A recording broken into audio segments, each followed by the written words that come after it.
Okay, good afternoon, everybody. Welcome to our City Council meeting. Today is Monday, December 21st, 2020. It's approximately 1 p.m. Before we have our Pledge of Allegiance, I'm going to ask you to please rise for a brief moment of silence as we reflect back on the brave men and women of the United States Armed Forces as they protect our interests around the globe, as well as the courageous men and women of the Las Cruces Police Department and the Las Cruces Fire Department as they keep our city safe 24/7, 365.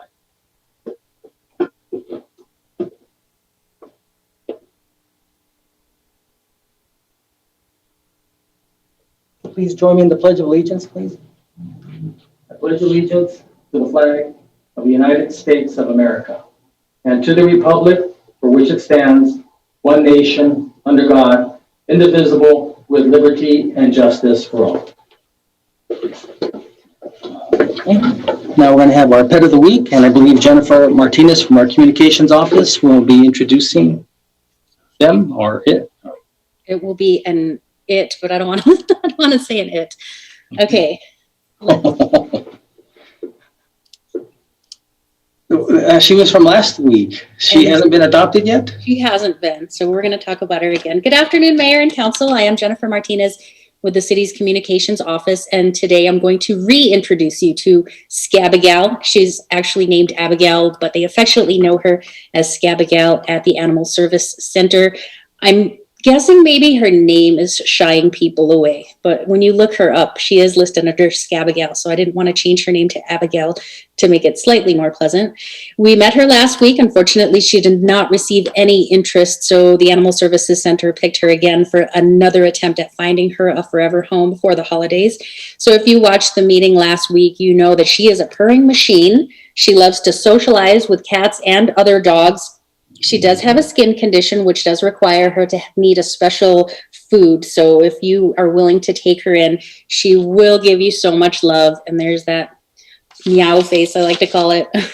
She just looks so cute and she just needs a forever home. So again, if you are interested, you can go to ascmv.org/adoptions. The cost is $25 and you'll go ahead and look for Scabigal's animal number. Call to make an appointment, 382-0018 to go visit with her.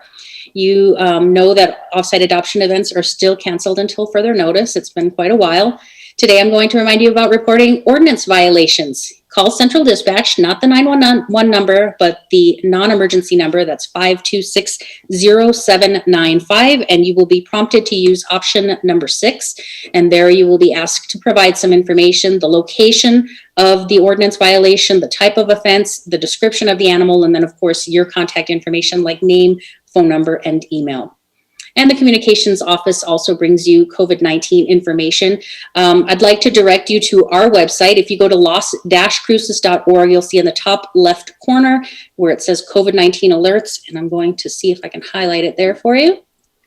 If you click on that, it will take you to the COVID-19 page, which you can also reach by, if you look at the bottom of the screen here on the left, covid19loscruces.com. That's the quick link to this page directly. So on the side where you see it in blue on the left, you'll find links to resources, the current public health orders, and of course, the dashboard where you can see daily COVID cases in our county and our state. They're listed by what the state sends out in a news release daily. So the most COVID cases per zip code, you'll find all that in this section if you head to our website from either of those two locations. Thank you very much, Mayor. I appreciate your time, and all of you have a great Christmas week. Thanks, Jennifer, and strongly suggest consider changing her name. Yeah. Might make it a little bit easier for her to get adopted. Okay, thank you. All right, now we're going to go to Jobs of the Week, and I believe Cindy Quinlan will be presenting. Yes. Good afternoon, Mayor. Good afternoon, everyone. Today's Jobs of the Week. So this week, we have a water distribution crew leader through the city of Las Cruces. This position will be open until filled. We also have 2 positions open for landscaper. That's the employer is going to be with G&A Landscaping. This position will close January 15th of 2021. We also have a packer loader position with Las Cruces Moving and Storage. This is 1 position and it also closes January 14th of 2021. And there are 5 positions open with ITS Quest for a phlebotomist. This position closes January 14th of 2021 also. And we have 60 positions open with SoloWorks. It's a call center and it's for customer support representative. These positions will close January 14th of 2021.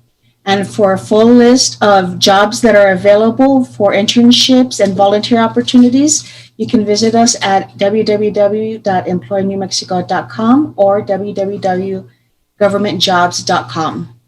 Careers Las Cruces.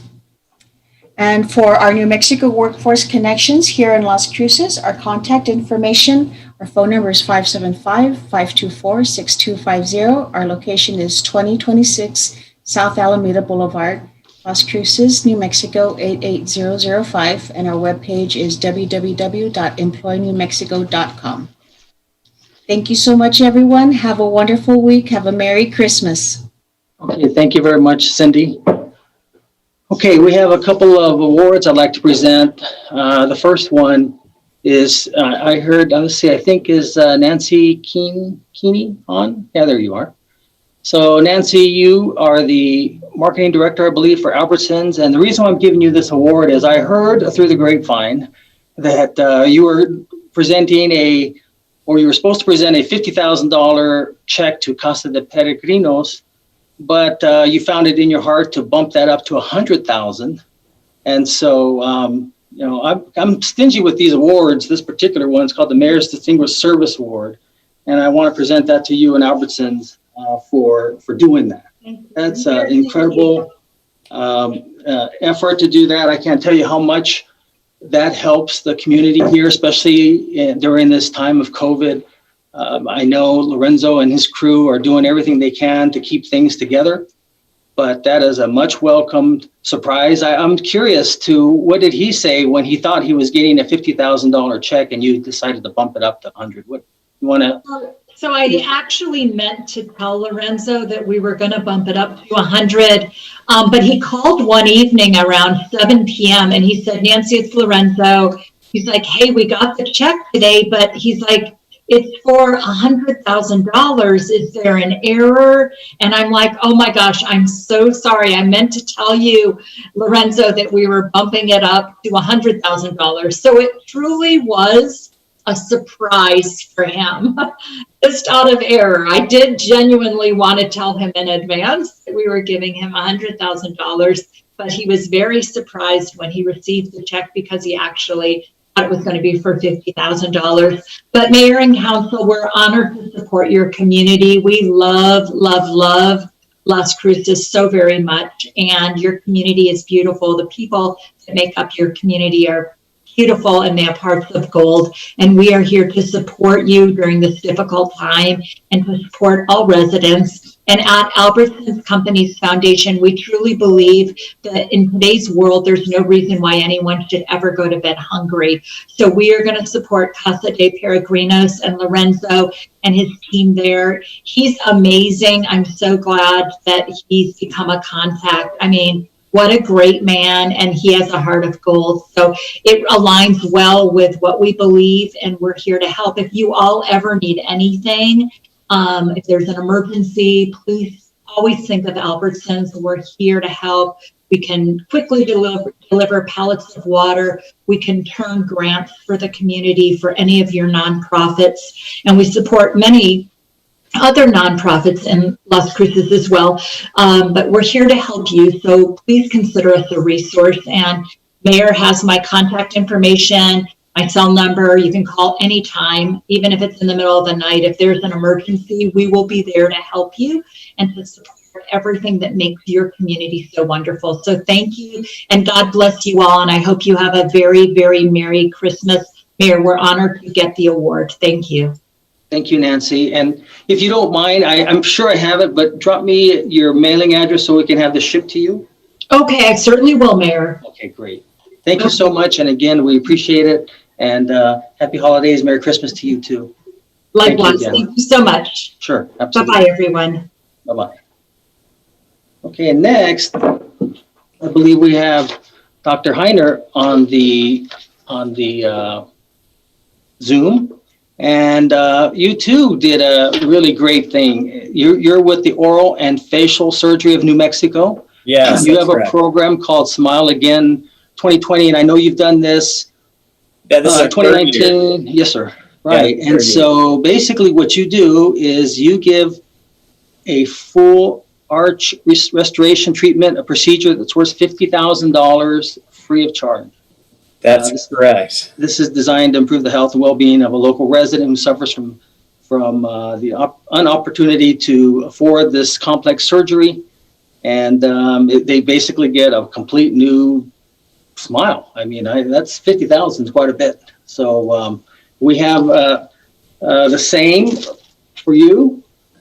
It's the presented to the Oral and Facial Surgery of New Mexico Smile Again program. On behalf of the City Council, myself, we can't thank you enough for all that you do. I mean, that's just an incredible effort that you have provided. You're more than welcome to say some words. And please, Dr. Heiner. Yeah, I mean, there's really not much I can say. Thank you very much. I couldn't have done this without all the people who have helped. You know, the first year we used Dr. Trujillo from Ruidoso. The second year was Dr. Gilbert here in Cruces. And this year it's Dr. Thomas.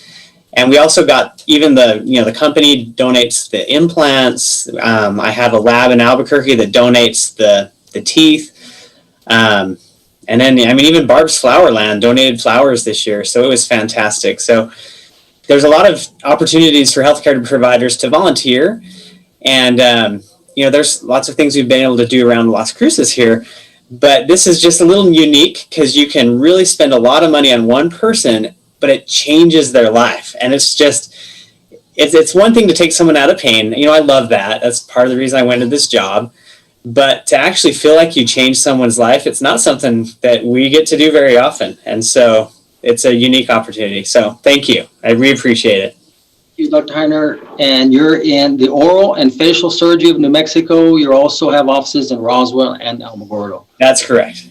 Thank you. And we'll get this out to you, either have it dropped off or someone from your office pick it up. But I think we may be able to drop it off. You're off of Telshore, I believe, right? We are, yeah. We're kind of by Sam's Club. Yeah. My ladies will take care of it. No worries. Okay, fantastic. Okay, well, thank you again very much. And happy holidays and Merry Christmas to you. Thank you. Have a good day, you guys. You too. Okay, so that's all I've got for the presentations. A couple of nice things that have happened here to our residents. Now I'm going to go to the conflict of interest statement. That's all. This is where I'll ask if any member of the City Council, City Manager, or City staff has any known conflict of interest on any item on the agenda. None. None. Lotus, none. Okay, seeing none. Now Mayor, yes. Mayor, Yes, Mayor Pro Tem. a presumed conflict that I'd like to put up as part of the legislative priority regarding the pub bill. My partner, Bill Souls, has sponsored that before. I imagine he will be sponsoring it moving forward. I just want for the public to be aware that that's the case, and I'm happy to, when that particular priority comes up, that I would abstain, but I'm able to do what is the will of council.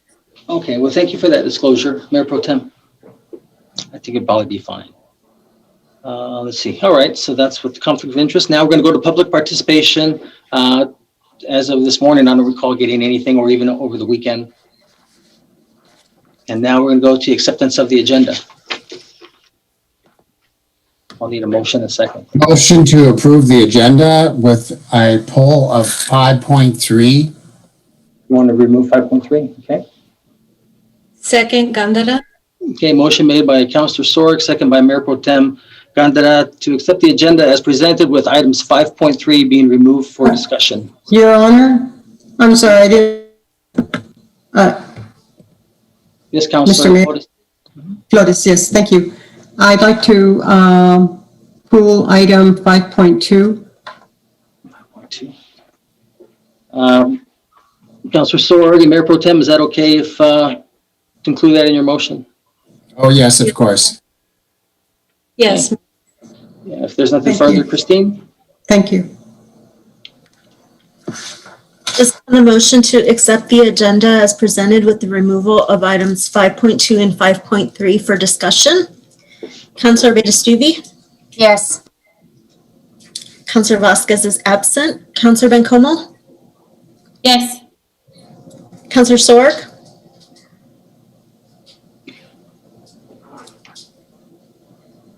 You're muted, Councilor Sorg. You're muted. You're muted, Councilor. I can't hear you. There you go. I was looking at the agenda to make sure I had it right. And so I had to get rid of that to get to unmute. I'll say yes. Well, good. Councilor Flores? Yes. Councilor Gondeta? Yes. Mayor? Yes. Okay, we're going to go to item 6.1, which is old business first. And so I'll need a motion, a second to remove from the table. So moved. Betestubi. Second, Bencomo. A motion made by Councilor Betestubi, second by Councilor Bencomo to remove from the table. Christine?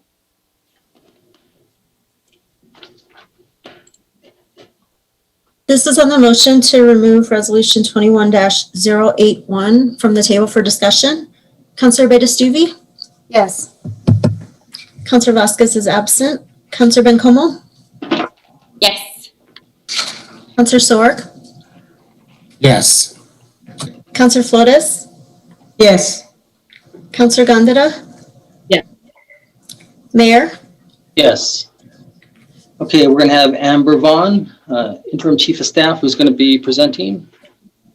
Good morning, Mayor and Council. My name is Amber Vaughn. I'm the Interim Chief of Staff. We will be going over the previous legislative priorities that we went over a couple weeks ago. We did add quite a bit of background to the presentation, as well as sent out briefs to each one of you and a sample letter that would be going out.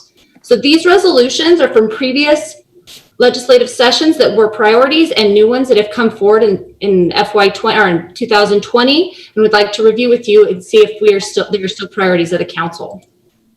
So starting in 2016, we had the priority of an interest fee cap on small loan companies in New Mexico.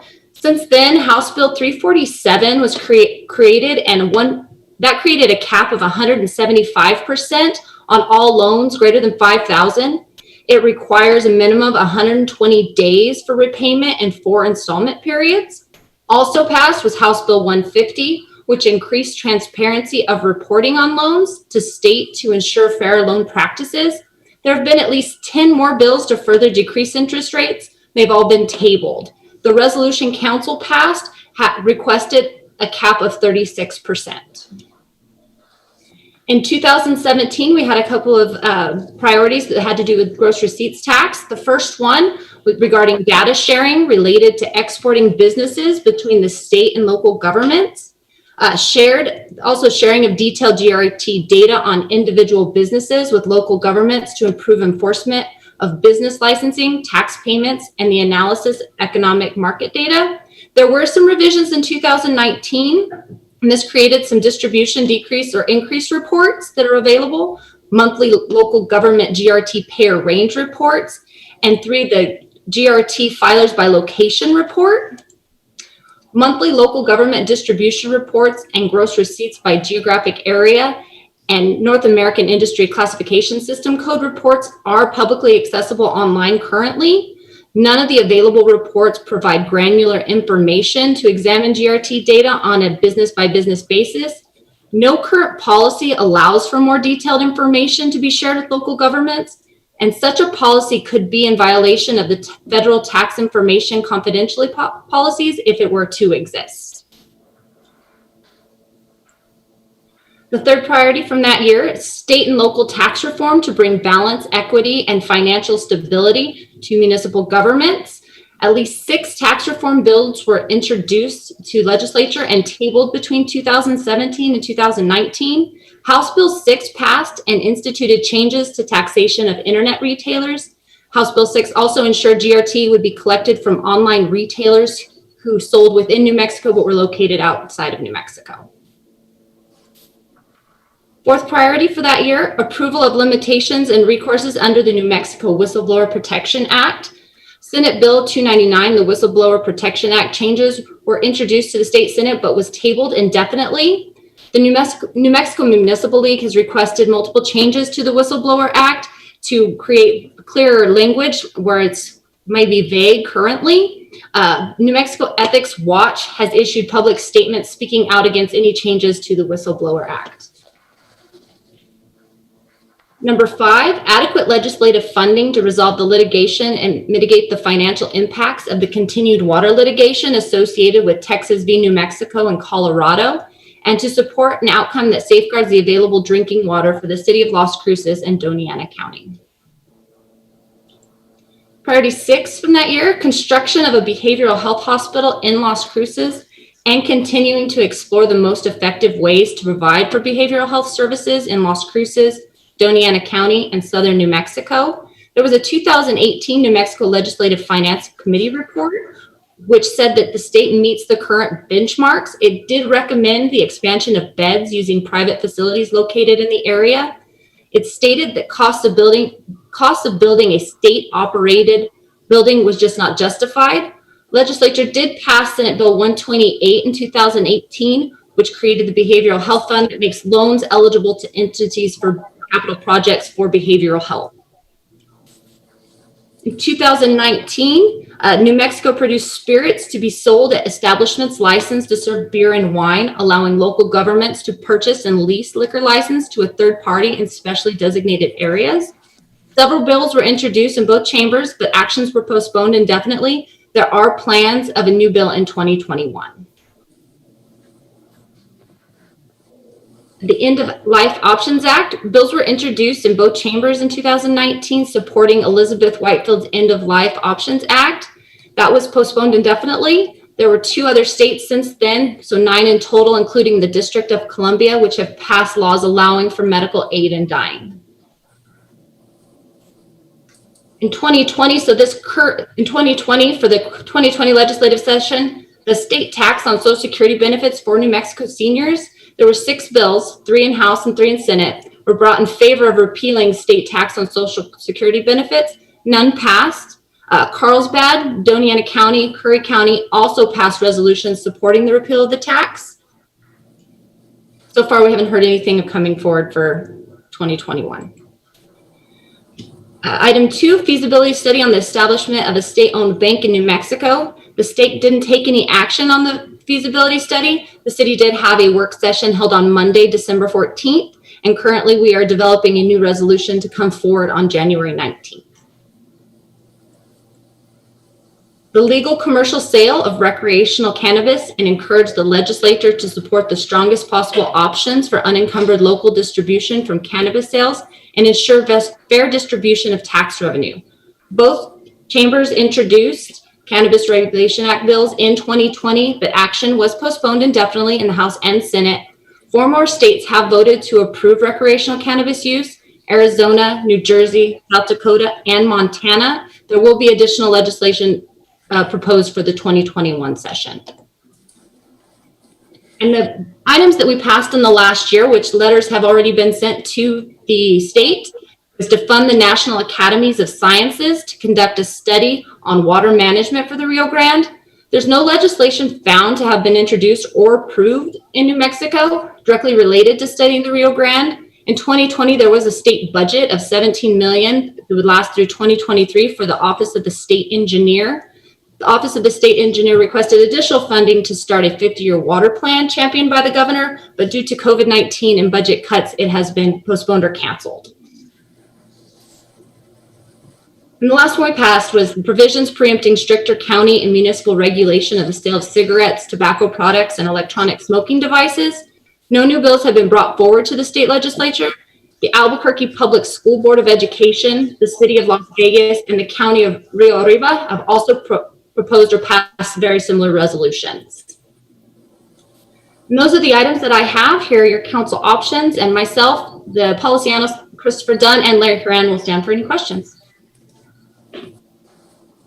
Thank you very much.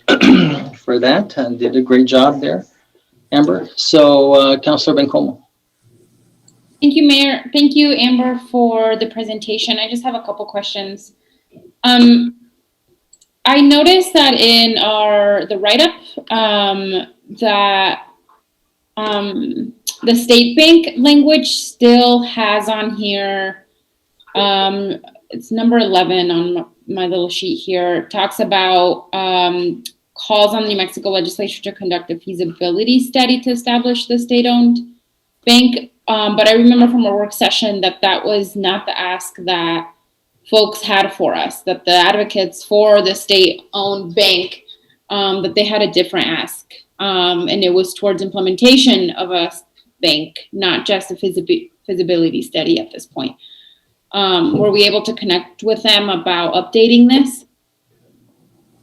Councilor Bencomo, Amber Vaughn for the record. Yes, we are actually developing a brand new resolution that would be not the feasibility study, but the next steps that were brought up in that work session. So that will be coming forward on January 19th.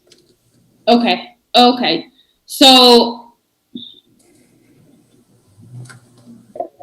we can remove this one from the list and then just have the new letter go forward when we go on January 19th with the new resolution. yeah, I mean, I think to me that makes sense to not have it on this particular document. If this document is going up to the state and this one says study the feasibility of a bank, and then the other one says implement it, it's not necessarily contradicting, but I think it's not necessary to have both of those things if we're going to have the one with a much bolder ask presented as well. Mr. Mayor, I don't know if we need an amendment or not. Excuse me?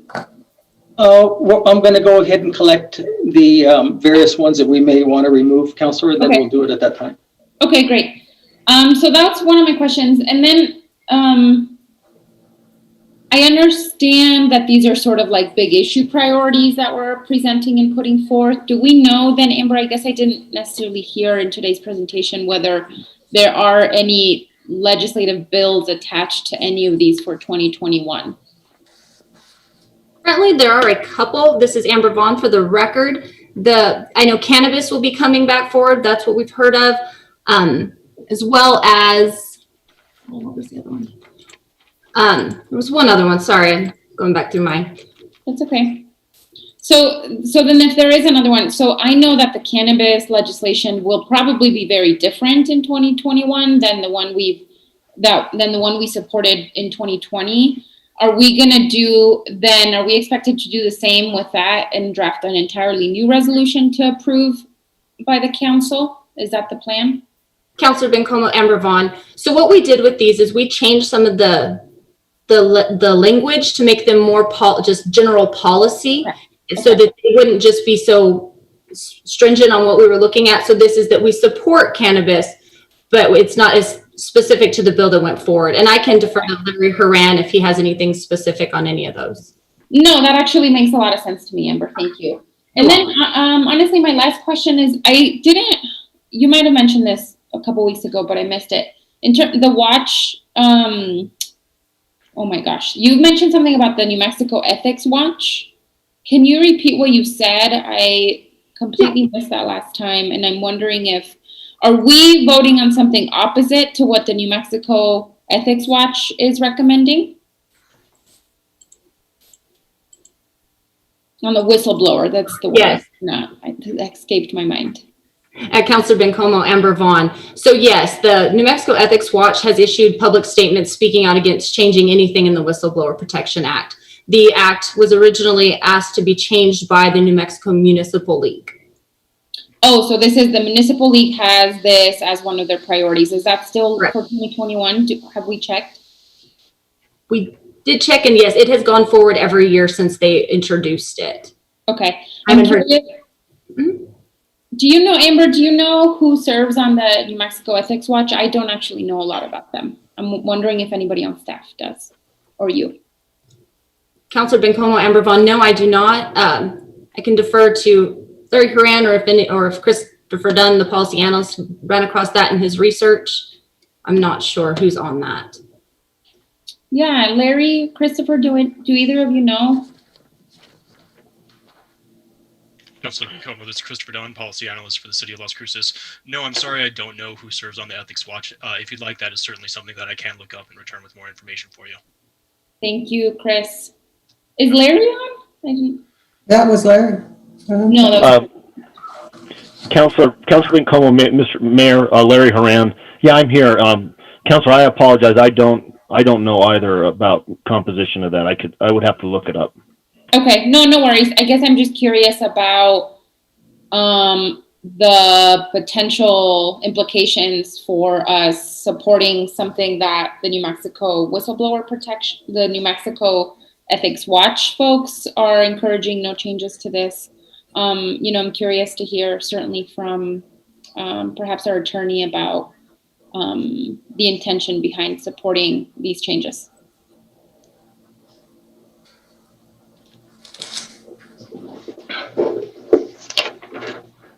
Do you want to hear that now, Ilana? Yeah, Or- I would, yes. Okay. Jennifer, are you on the call? Mayor, this is Barbara DeLeon. For the record, Jennifer is out of the office today, and Rob Cabello, who is sitting in for her, has been called into a virtual hearing. Okay. So unfortunately, he's not available at the moment to address that question. Okay. So, Councilor Bencomo, what was your question again? What are the implications or what? Yes, I'm curious about the city supporting I want to understand more, especially given what Amber mentioned today about the New Mexico Ethics Watch sort of recommending the opposite of this. Well, I think the organization you're referring to, of course, they want to side on not doing anything with it. But I'm sure you know as well as all, for the New Mexico Municipal League to take a stand on this tells you that various cities throughout New Mexico are experiencing many of the same things that we are. And if you, without getting into a whole lot of detail, you have people who probably who may have done some things, and then they claim that they're really blowing the whistle when in fact maybe they're not. But Yeah. And so I think, like anything else, this just says to support the municipal league to at least look into it. I mean, you know as well as I do, it gets through a lot of scrutiny at that level up in the legislature, and just like your concern, many of ours concern, but even the legislators themselves, they don't want to do something that would, give, that would be 100%, 180 degree of that of this organization. So I think it probably is okay to at least have New Mexico municipal leagues continue to look at it. I would just like for clarification that from our local media that it's not that we support the municipal leagues looking into this to see what, like anything else, there needs to be a balance. We need to make sure to protect a true whistleblower, but on the other hand, it's also, we need to make sure that those that may have started something can't just use this as a means of cover. Yeah. So No, I agree with that, Mr. Mayor. No, I was just hoping to hear a little bit more from the attorney, but that's okay. I generally agree with you on that, Mr. Mayor. So those are all my questions. Thank you, Okay. Amber, Mr. Mayor. thank you. Councilor Beta-Stuvia and then Mayor Pro Tem. Thank you, Mayor. A lot of my questions do revolve around this piece of legislation as well. Looking back, this has died since 2016 on each of its tries. And one of the questions that I had was that of what the intent of the legislation was supposed to be. We have its definition clarification seems to be the intent, but I wondered, and this is where I wanted to have that nuance, have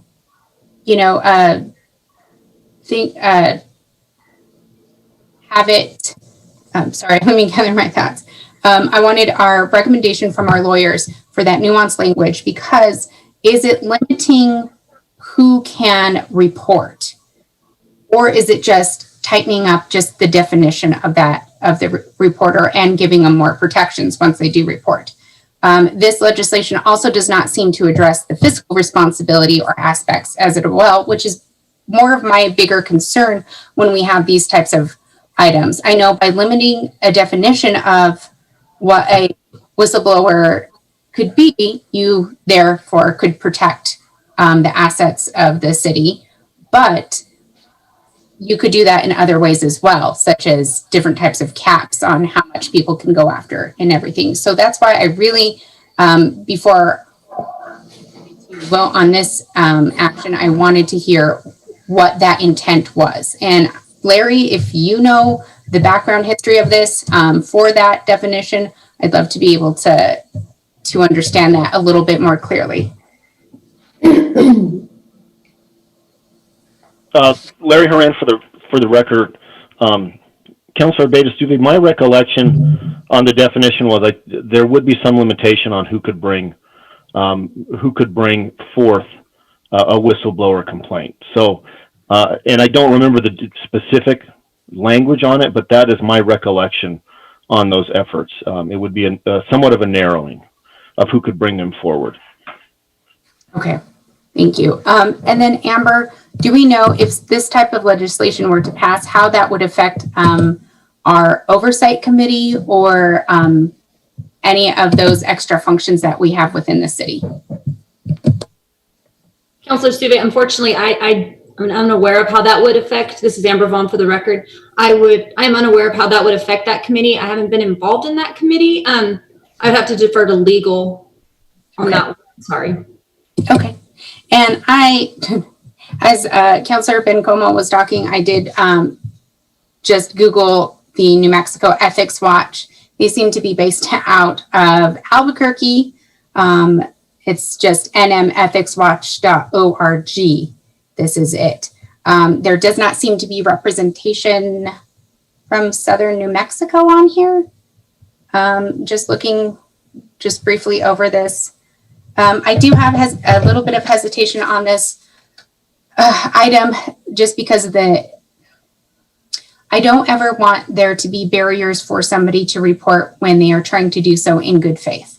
I believe that we need to make sure that we have a very open and transparent government and that we are making sure we are doing our best to facilitate that. I do, however, want to make sure that we look at the long-term implications of not only ourselves, but other cities, even smaller municipalities, with the fiscal aspect. Because if you do have large, things like that, it could, even bankrupt a smaller municipality. And then it will be larger places like ourselves as well that will have to help assist them, with even smaller functions, whether it's, police services or something like that, which we already help out other municipalities from time to time. So that's where I'm a little bit concerned, because I do think that we should have some protections, and especially under the fiscal aspect. But this seems geared towards that limitation, and I'm concerned about that. And without getting a legal opinion on it, don't think that this is an item that I will be able to vote on today. Thank you, Mayor. Mm-hmm. Thank you, Councilor. The little bit that I know, I think they wanted to kind of redefine the definition of what a whistleblower is. And also, it's my understanding that if someone claims discrimination, that they could claim from both the Human Rights Act and the Whistleblower Act. I think they probably wanted to kind of tweak it so it just be the Whistleblower Act as opposed to that's why they think it's a little bit too broad. I think, and I am 99% confident that the New Mexico Municipal League, which represents all cities, small, medium, large, before they take a stand on something, they go through quite a bit. They're not one to just, they have their reputation on the line, which they've done for, 50 years. They're really a great organization. But I understand where you're coming from. Like, for example, I'm going to probably ask to split the question on the cannabis. And I know the council wants to do it, and I want to at least be on record that I vote no. So maybe we'll just pull out the ones that council doesn't feel that they can vote unanimous, and then we'll just remove that in the split question or something like that. Thank you, Mayor. Okay, Mayor Pro Tem, I think you were next. Yes, thank you, Mayor. Thank you, Amber, for your presentation and all the work. I found the information that you shared via Christine Rivera. It was excellent. I on the slide or item number 4, could you go back to that? I'm sorry I didn't mark the slide, and the way they were numbered was a little. There you go. Yeah, I along with my colleagues, I feel like I want to protect a whistleblower for sure, but without getting a legal definition. What I understood in reading and doing the research, and I jotted down some notes, is they want to redefine good faith by requiring a minimum threshold of evidence. I wasn't sure what that minimum threshold of evidence was. Also towards the retaliatory action from, it felt like, I don't know if they were trying to align it more with the federal law, because the state law is very, there's a lot of holes in it. And so I too would like to either table this or remove it until we can get a legal opinion. I agree with Councilor Abeyta-Stuvey, the importance of protecting our whistleblowers. Mayor, I did read both of those, Whistleblower Act and the Federal Act. But it, again, without hearing a briefing from the Municipal League and what their thoughts were, I am concerned about this. And so I don't plan on voting on this until we do get a definition from and an explanation from our legal team, really outlining the federal law versus the state law, what holes are there, and really the intention of Municipal League. And I think it's, we should, as staff, and maybe EFO, we can have Christopher look into that. That's, for me, a very important aspect of this. And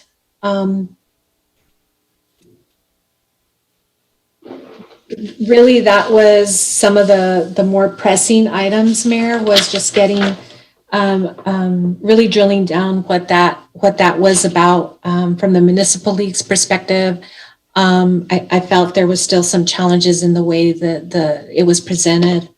The other, let me just go through my notes quickly.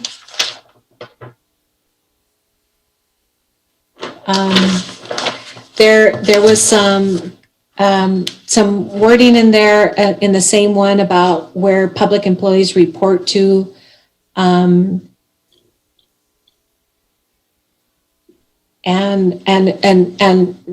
really some language around exhausting all efforts that the employee has.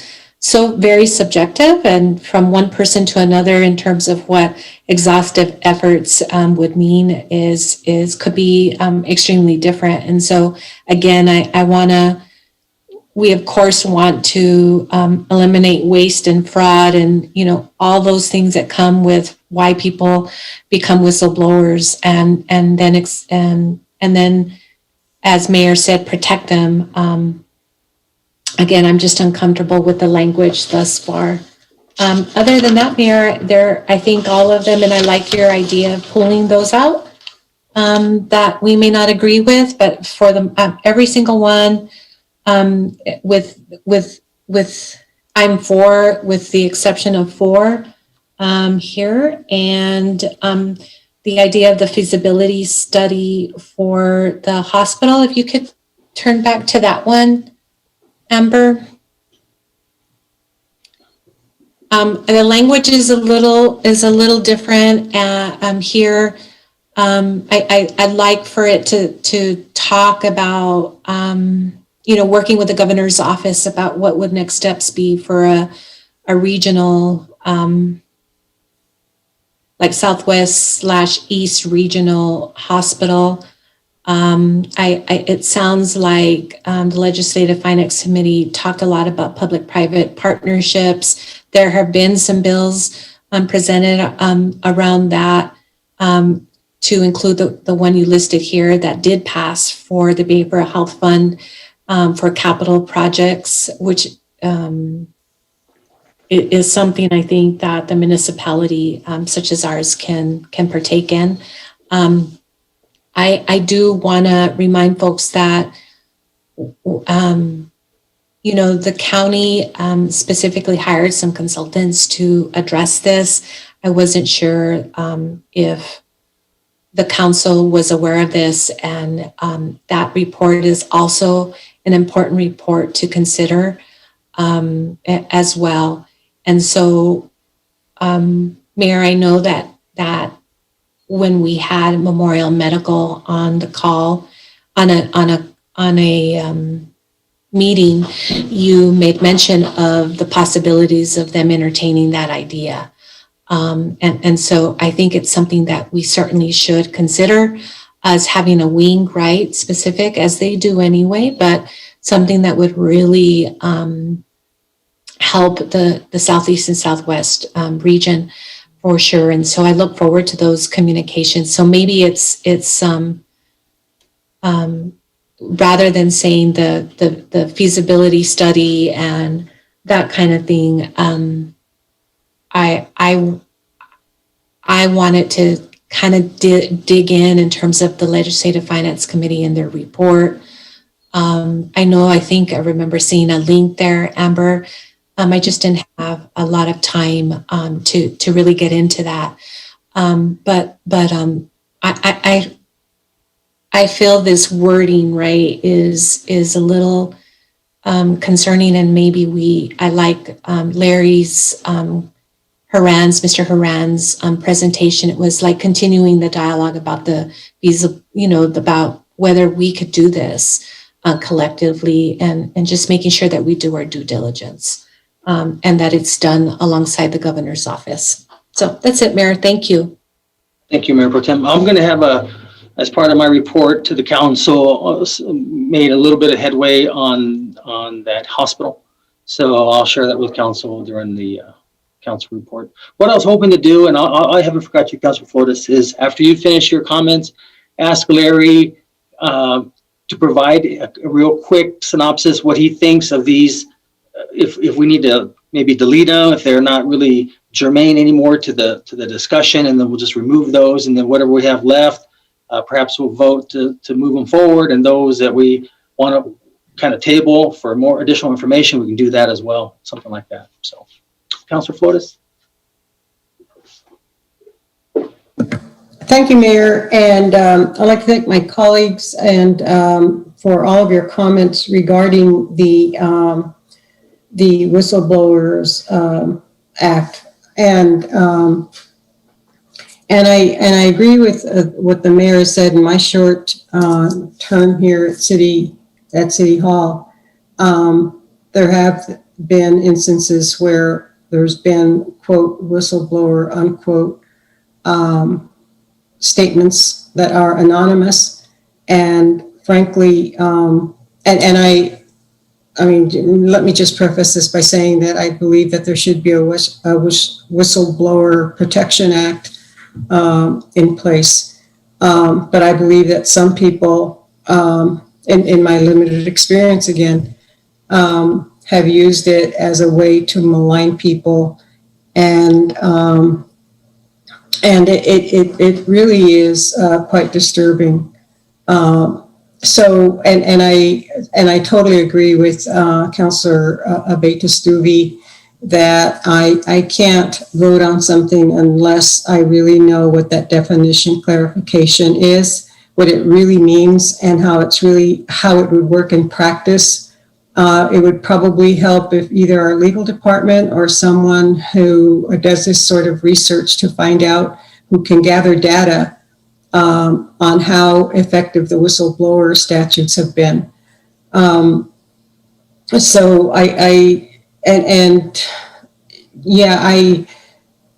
there's problems with it, also with the evidence part, and that's a little strange because I think that it should be, that part should be defined too. I think there should at least be a scintilla of reality and in some of these accusations. That's what they are in some instances. So if the whistleblower in fact truly believes that he or she has come upon something that isn't kosher, something that just is really out of place, then he or she should be able to maybe seek help from or go to the city attorney's office. I don't know, because the attorney-client privilege probably doesn't extend to staff. I'm just talking about, for example, our city. So it gets very complicated, but I think that we really need to pool this. And thank you to Mr. Mayor for saying that we can pool some of these resolutions out that really aren't consistent with or in conformance with what our policy should be. So, thank you for that. There was something else I wanted to, well, that's all I can think of right now. Thank you, Mr. Mayor. Okay. Before I get to Councilor Sorg, so just as a reminder, the legislature, correct me if I'm wrong, Larry, enacted this Whistleblower Act themselves about 10 years ago.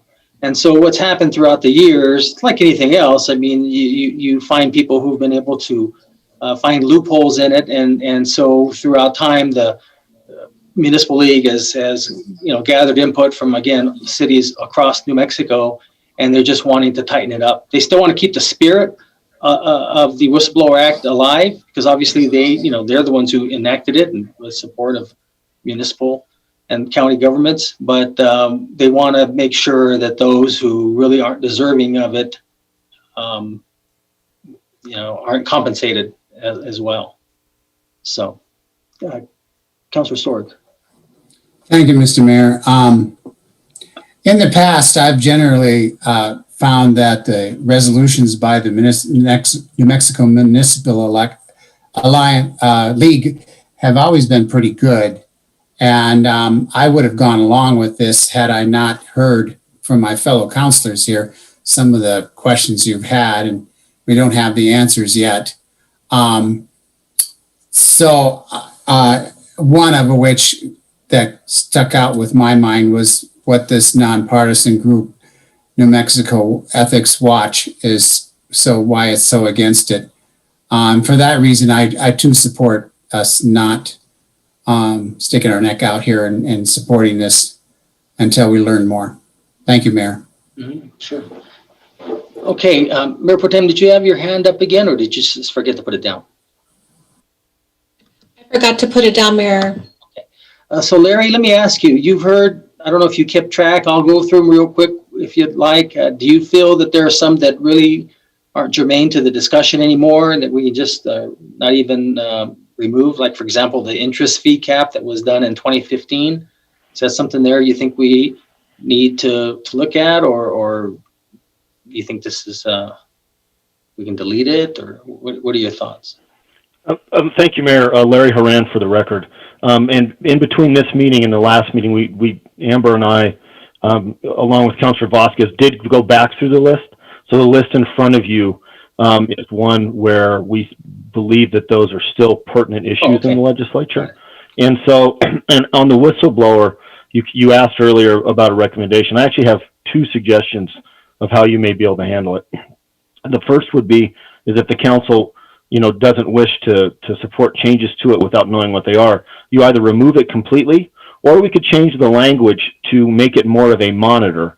And what I mean by that is you say monitor any proposed legislations that would change the Whistleblower Protection Act, because what that would do, it would give direction in saying you have an interest in that, in the act, if there's any changes made to it. But then once those proposed changes are actually in a piece of legislation, I could bring that back to you and to council, and then council could take a position as to whether or not they supported those changes. So just a couple of different ways that I've seen others handle something like that in the past. And then for those that, I know there was mention like potentially of cannabis taking it off the general resolution.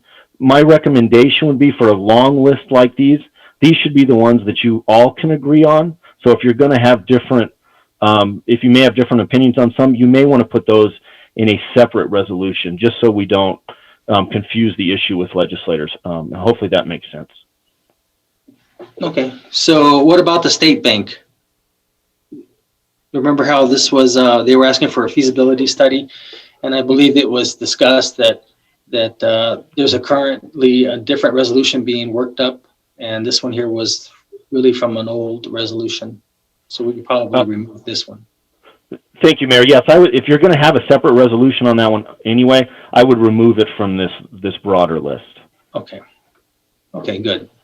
Okay, so back to the council. From what I hear then is we've got 3 items that we're going to focus on. One will be the Whistleblower Act, Resolution 17-131, whether or not we're going to either have that removed or like we're tabled and then brought back when we have some more information from our legal department, or we'll have an amendment to include the monitoring of any action to the Whistleblower Act. That's one option. Then the second one will be the state bank, which we're going to need to be removed. And then the third one, I'm sure you all know I haven't changed my mind on the cannabis, so I won't be supporting that. So we'll have to do that one as a separate resolution. So getting back to the first one, what do you all want to do on the whistleblower? You want to add the word monitor so that it doesn't change the spirit of what the whistleblower is, and that any changes to it then Larry is to bring back whatever changes and then we can discuss it then? Or did you want to just table it or just have it removed and then have it brought back at another time? Councilor Beta-Stubbe? Thank you, Mayor. I'd like to have it removed. And brought back at another time.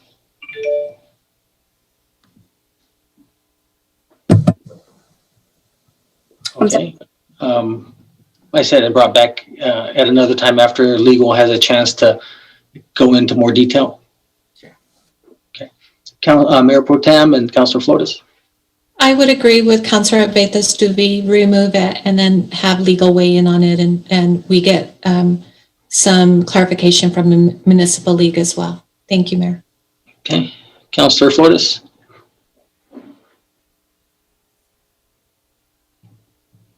You're muted, Councilor.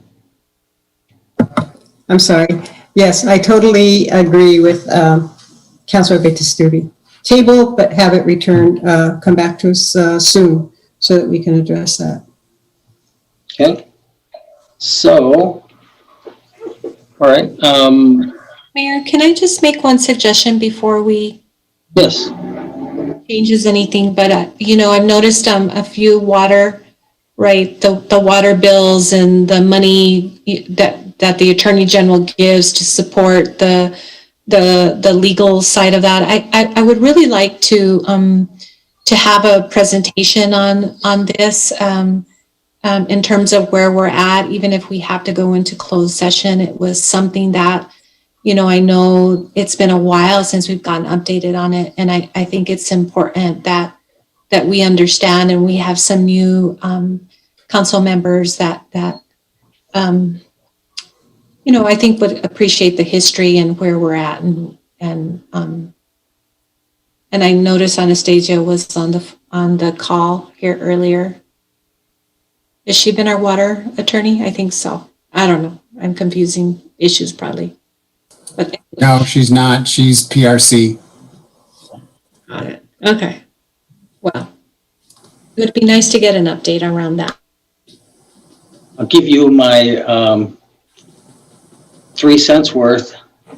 So my understanding is this. The battle between New Mexico and Texas is this. If it was to remain under New Mexico, we, the city of Las Cruces, have the second most senior water rights. So basically, it's kind of like when we stand in line anywhere, we're always number 2 in line. But if Texas wins, they want the United States to be in charge of the water rights. And if we do that, think of it when you are seated in an airplane, you got this great seat, and then all of a sudden they change they have to deplane, and you got to go to a place clear across the airport, and you guys are running, and there's people there closer, and then they get to go and get these seats. That's kind of what would happen to us. We would lose our seniority if the feds and if the Texas takes over, they want the United States to run the show. And that's, obviously not fair because we've had those water rights since 1907, I think, which is incredible. So that's all I know. And that's why it's such a big deal. It's going to go to court in about a couple more years, I think, at the Supreme Court level. And so that's huge. Mayor? Yes, Councilor Sword. Yeah, just may or may not pertain to our case here, Texas v. New Mexico, Colorado, but the case that went to the Supreme Court on the Pecos River, the Supreme Court recently decided in favor of New Mexico on the water that on the Pecos River Valley was supposed to be delivered to Texas. Texas was claiming that the evaporated water from the reservoirs in New Mexico should be compensated for one way or another to Texas because of the loss of that evaporation. But the Supreme Court voted in favor of New Mexico in this case. New Mexico is not responsible for evaporating water that is supposed to be delivered. May or may not pertain to our situation, but it's a step in the right direction. As one person said yesterday on the case, Supreme Court. Thank you.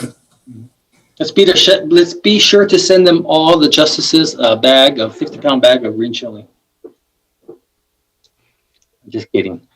Okay, so Christine, let me ask you some procedural things here. So we've got 3 items here. Mild chili, Mayor. Mild chili. Mild. Okay. It might not be a bad idea. Yeah, and some pecans. Okay, so Christine, so we've got 3 items. Resolution 17-131, which is the whistleblower, which we want to remove and bring back another time. So basically table that. I guess my question is this: can we ask for an amendment where we remove 17-131, remove 20-085, which is the state bank, and remove 20-096, which is the cannabis, and then we'll just bring those back as appropriate? Can that be a motion for an amendment to be something like that? And then that way there, we can bring back the whistleblower whenever the staff is ready to discuss that. State bank, we're not going to bring it back because it's not germane anymore. And then the cannabis, bring back a separate resolution. Yes, sir. What we could do is we can remove those sections from the resolution. So the whistleblower would be section 5. Let's see.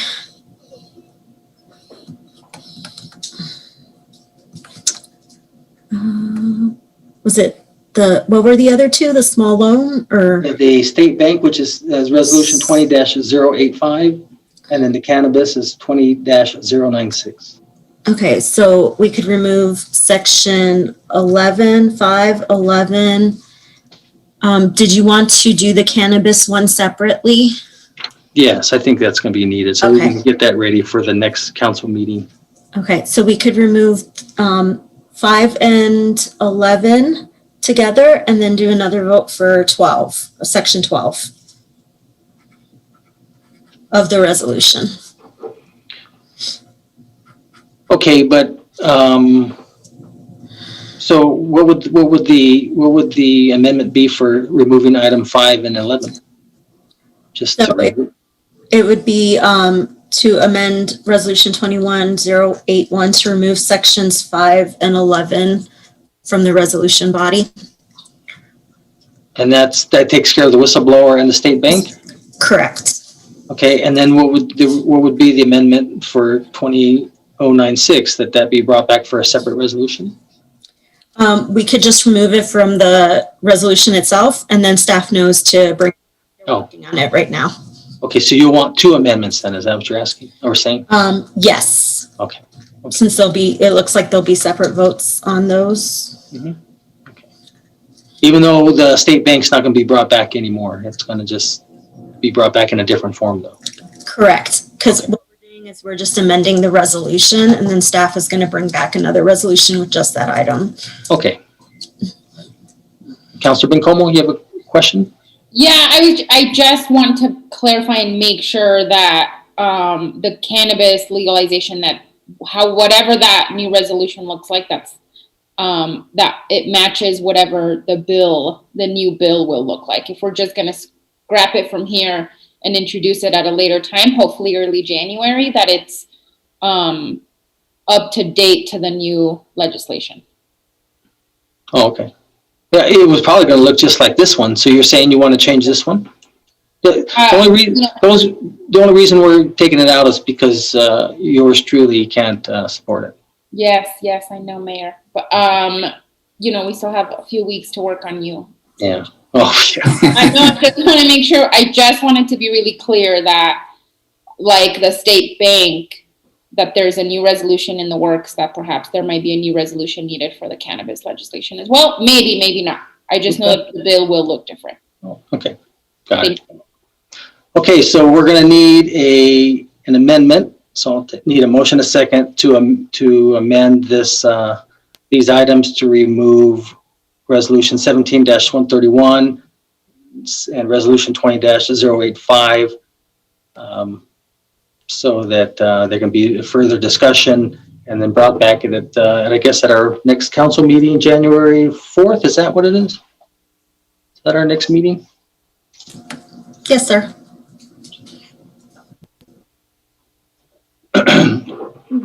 Is there anything more you needed in that amendment, Christine, or is that good enough? That's good? No, I think that's good. We just need a motion and a second. Was that voiced? No, not yet. Okay. So moved. I'll second it. So moved. Okay, motion made by Councilor Flores like 5 times, and Yeah, 4. second Just by 4. Councilor Sword 1 time. Okay, any questions on this? Christine? Yes, on this amendment. So this is on the motion to amend Resolution 21-081 to remove Section 5 concerning Whistleblower Act and Section 11 regarding the state bank. Councilor Beta-Stevie. Yes. Councilor Vasquez is absent. Councilor Bencomo. Yes. Councilor Sorg. Yes. Councilor Flores. Yes. Councilor Gandara. Yes. Mayor. Yes. And we'll need another amendment to remove Resolution 20-096, the cannabis bill, to be brought back on January 4th. So moved, Bencomo.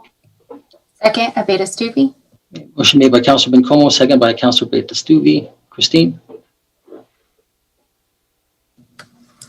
This is on the motion to remove Section 12 regarding the cannabis bill from Resolution 21-081. Councilor Beta-Stuvey. Yes. Councilor Vasquez is absent. Councilor Bencomo. Yes. Councilor Sorg. Yes. Councilor Flores. Yes. Councilor Gandara. Yes. Mayor. Yes. Okay, we're now back on the main motion, and so a vote in the affirmative will be supporting resolutions 15-016, which is the interest fee cap, resolution 17-126, which pertains to GRT, gross receipts tax, resolution 17-127, which talks about tax reform, resolution 17-135, which is water litigation, resolution 17-138, which is behavioral health fund, Resolution 19-057, which is the Spirit, Beer, and Wine Act. Resolution 19-086, which is the Life Support Bill. Resolution 20-058, taxing of Social Security benefits. And those other 3 that we just voted on have been removed. There's no further questions, and I don't have no problem with you voting on this, Mayor Pro Tem, on the Wine Spirit Act. If there's no questions, Christine? This is on the motion to approve Resolution 21-081 as amended. Councilor Beta-Stuvey. Yes. Councilor Vasquez is absent. Councilor Bencomo. Yes. Councilor Sorg. Yes. Councilor Flores. Yes. Councilor Gandara. Yes. Mayor. Yes. Okay, great, thank you. Now we're going to go to item 5.2, which is resolution 21-085. I need a motion, second.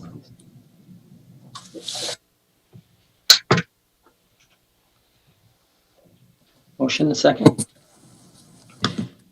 Is that Councilor Sword? Councilor Sword moves, yeah. Okay. Second, Gandana. And second by Member Pro Tem Gandana. Okay, so this is the supporting the membership in the ARP network of age-friendly states and communities. Phil Katnack or Mark Miller will discuss. Councilor Flores, did you have a question or did you want a full presentation? I'd like a full presentation, Mr. Mayor. Thank you. Good afternoon. Phil Katnack, Recreation Administrator and Liaison for the Health Policy Review Committee. So we'll give you a quick presentation on the AARP Network of Age-Friendly States and Communities Resolution. The purpose today is to support participation and membership in the AARP Network of Age-Friendly States and Communities. So let me give you guys a quick background on where we've been. In October 14th, 2019, there was a council work session and a presentation was given by AARP representatives. It was brought back to the Health Policy Review Committee in October of this year. Our policy review committees began back up in September. So this was the first item that the Health Policy Review Committee took on. And on December 2nd, it was brought back for discussion with a presentation by city staff utilizing the PRC facilitation tool. We do want to talk a little bit about the facilitation tool. It's a tool that had been brought up for policy review committees to bring out robust discussion, and so that we're not just walking through a policy, but we're doing our due diligence as the city and for the groups that are coming in for items that we're thinking of bringing to policy. So some of the discussion that we had, what is the best approach to addressing policies towards a more age-friendly community? And in this case is AARP network of age-friendly states and communities something that will enhance the city of Las Cruces? Is it something that hinders our community? Or is it something that works side by side in what we're doing already with Elevate Las Cruces?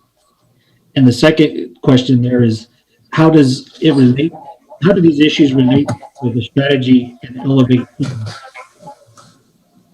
And in this case, there were a few things in Elevate Las Cruces that are already tied to the AARP network of age-friendly communities and states, including in the Action Comprehensive Plan 11.1.4, it is mentioned, consider join the American Association of Retired Persons network of age-friendly states and communities.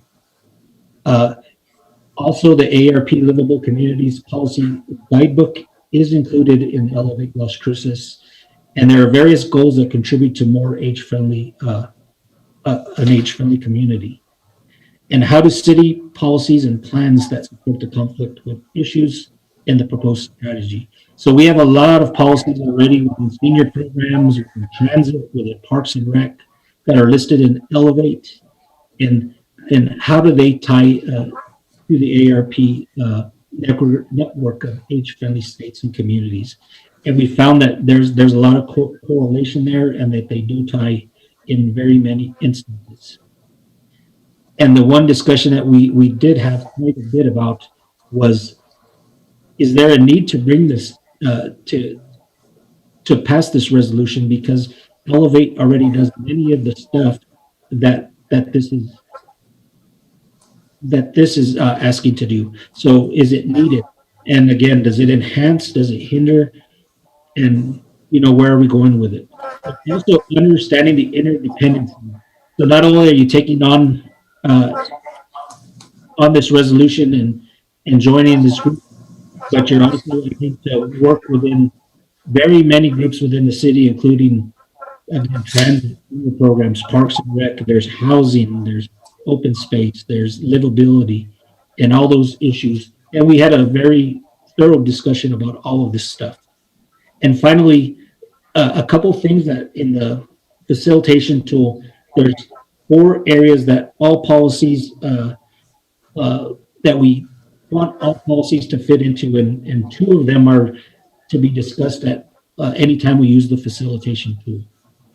And one thing I did want to mention, the facilitation tool was included in your packets for you guys to get a chance and see how that works. And I know all you guys work within policy committees, and this might be the first time that we put it to use to develop policy and see where it fits in. So we did include it in your policy packet. But finally, how does the relationship between the issue and strategy relate to equality and prosperity? And in the form of equality, the group discussed anything that enhances the community as far as for the age-friendly community. It helps everybody of all ages and all aspects of our community. And for prosperity, we talked about while joining ARP, Network of Age-Friendly States and Communities, doesn't bring money in the forefront, it does give you a boost when asking for grants. It makes a more attractive offering when asking for grants. So those were kind of the discussions that we had when we have these policy review committee discussions. They're not meant to be for or against what the policy is, but just to bring out those robust discussions. So after that was done, the action taken by the PRC was to present the ARP Network of Age-Friendly Communities and resolution to council. So the PRC, they passed and they wanted to bring this to council. And with that, I will pass it over to Mark Miller of Community Development to go over the resolution itself. Thanks, Phil. And then later, we also have Dave Lynch from ARP, as well as Mayor Pro Tem Emeritus Sharon Thomas, who's going to speak on behalf of the support of this. Very good. Mm-hmm. Mayor, City Council, this is Mark Miller with Community Development. Are you able to hear me? Yes. So I'm going to finish out this presentation for the council. So I'm going to start out with what is the AARP Age-Friendly Network of States and Communities. The network is an affiliate of the World Health Organization's Network for Age-Friendly Cities and Communities. It is a network of communities that are committed to becoming more age-friendly. That is to say, creating more livable communities for both people of all ages and especially older adults. The network utilizes the 8 domains of livabilities. These were developed by the World Health Organization and is a series of community features that can impact the quality of life and well-being of older adults as well as other age groups. The network provides access to various resources such as educational materials, and it also includes a commitment to a 5-year program cycle. So this program cycle is a structured approach to improvements.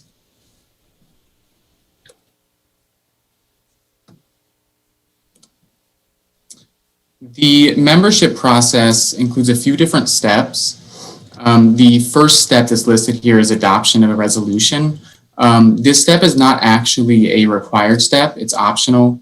Many communities do pass resolutions or proclamations before continuing on to the next steps of membership. The next 2 steps are required. The first one is a completion of an application. This application is available online. And then also a submittal of a letter of commitment by the highest elected official. This letter of commitment highlights or commits to certain key activities which are related to the 5-year program cycle.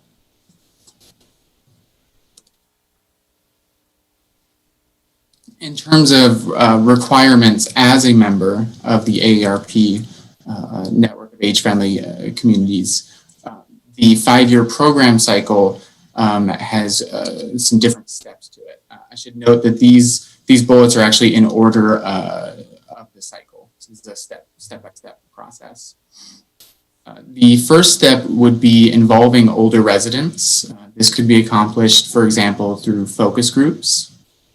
The next step would be completing a comprehensive baseline assessment of the age friendliness of the community. The next step would be based on that assessment to develop a 3-year community-wide action plan. The development of this action plan is required to be completed within 2 years of attaining membership within the network. One of the requirements of the action plan is the inclusion of evaluation of that implementation of the plan in the form of performance indicators. The program requires progress reports to AARP and then subsequently continual updates.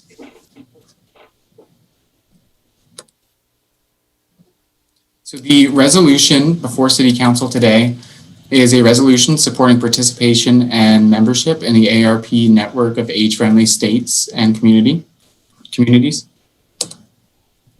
And the resolution itself highlights the trends in aging population, the importance of key services, transportation, diverse housing, community participation to that aging population. It highlights the role of the 8 domains of livability and how they contribute to a more age-friendly community for all ages. The resolution supports participation and membership in the network and also supports submittal of the application in conjunction with the letter of commitment. And I would note that there's a draft letter of commitment example that was provided as attachment B that was prepared by staff.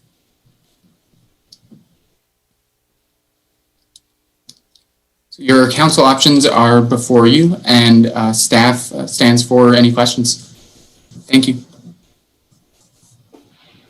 Thank you, Mark. And Councilor Abeyta-Stuvey. And just before she comes on, let me just tell you, there's only 2 cities so far in New Mexico. I think it's Albuquerque and Carlsbad that are age-friendly communities. Okay, Councilor. Thank you, Mayor. I did want to take a moment to recognize staff during this time for their work on this issue. As chair of the Health PRC, we were able to use this new facilitation tool for the very first time, and you're seeing it here. And I think you'll find that we've got a lot of extra material for people to review, to look at long-term implications, to really critique all the policies that we have, which will lead us to make better, wiser, more thoughtful decisions later on. So I wanted to thank Phil, thank you, Mark, community development, and sustainability. I'm trying to make sure I'm catching everybody, but I really appreciate all their hard work on this. And thank you to David Lynch and to Emeritus Pro Tem Thomas for their dedication on this issue as well. Thank you, Mayor. Thank you, Councilor. Councilor Flores. Thank you, Mr. Mayor. As a member of the Health Policy Review Committee, I would like to thank David Lynch and Sharon Thomas, our Mayor Pro Tem Emeritus, and David Lynch, who's the president of our local AARP, Local 1230. And I do, if I may, Mr. Mayor, ask of Mr. Lynch and Mayor Pro Tem Emeritus Thomas to perhaps give us I was hoping that there would be in the slides a presentation about how many cities have adopted this or partner with AARP insofar as some outcomes, or if they have that readily available. It'd be great if they could share that, or comments on how important it is to have this livable communities be part of to work hand in hand with LO8 Las Cruces. Thank you. Sure. David Lynch, welcome to our meeting. Thank you, Mayor. This is Dave Lynch for the record, and thank you, Phil and Mark, for all your help in the Health PRC and in this meeting to discuss this resolution. Excuse me, Dave, can you state which organization you're with? I know you're with AARP, but. Yes, Mayor, thank you. I'm the president of the local community presence group here, as well as our chapter, and I'm a member of the AARP State Executive Committee. Okay, thank you. There's a real enhancement by having this label as a community designated as a member. We have a lot of retirees coming in. This is something that I believe that they will look for as long as we have this designation. I want to say again and reinforce that this is for all ages. We talked a lot about this in the Health PRC. We call AARP, or it's been called the American Association of Retired People, but it's not that anymore. You can be 18 years old or over to join AARP. We look at all ages. The whole mission of AARP is to work to have all ages age with respect and dignity. And that's what we're looking at for here. What does it get us? We have Elevate Las Cruces, which is an excellent document. It's an excellent process that we'll be going through. And this just enhances it. To me, the big work is going to be getting the application done. After that, it's doing the things and thinking about the 8 domains as we go forward with specific elements of Elevate Las Cruces. I'm a member of the ad hoc committee for the El Paseo corridor, and I was very quiet in our first meeting to understand what's going on. But this is an example of being able to use the 8 domains as something to think about as we go through the process of implementing Elevate Las Cruces. What else does it get us? There was a comment about grants. We received 2 of the 3 grants from AARP this year. One $30,000 grant for the SCRTD, and another $8,000 grant to install some bike racks downtown. We're also getting a free of cost a fit park in Las Cruces from AARP. These are things that will help us get more of as we go forward with the network. We've had 2 trial focus groups. These were with older citizens. They were kind of trial ones that we're looking at as how we might be able to get input from the community. But input from the community, in my opinion, needs to come not just from older residents, but also younger ones, the whole realm, as we work on this for all ages. The action plan, I don't think is going to be a big issue as well. A lot of this is already done with Elevate Las Cruces. Progress reports that's required can be the same kind of reports that'll be reported to the city as we implement Elevate Las Cruces. For me, I think it'd be a big enhancement for our community to join the network. Thank you. Thank you, David.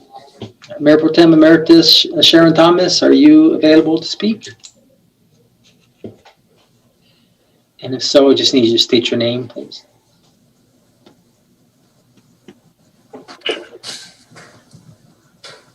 Sherry, you there?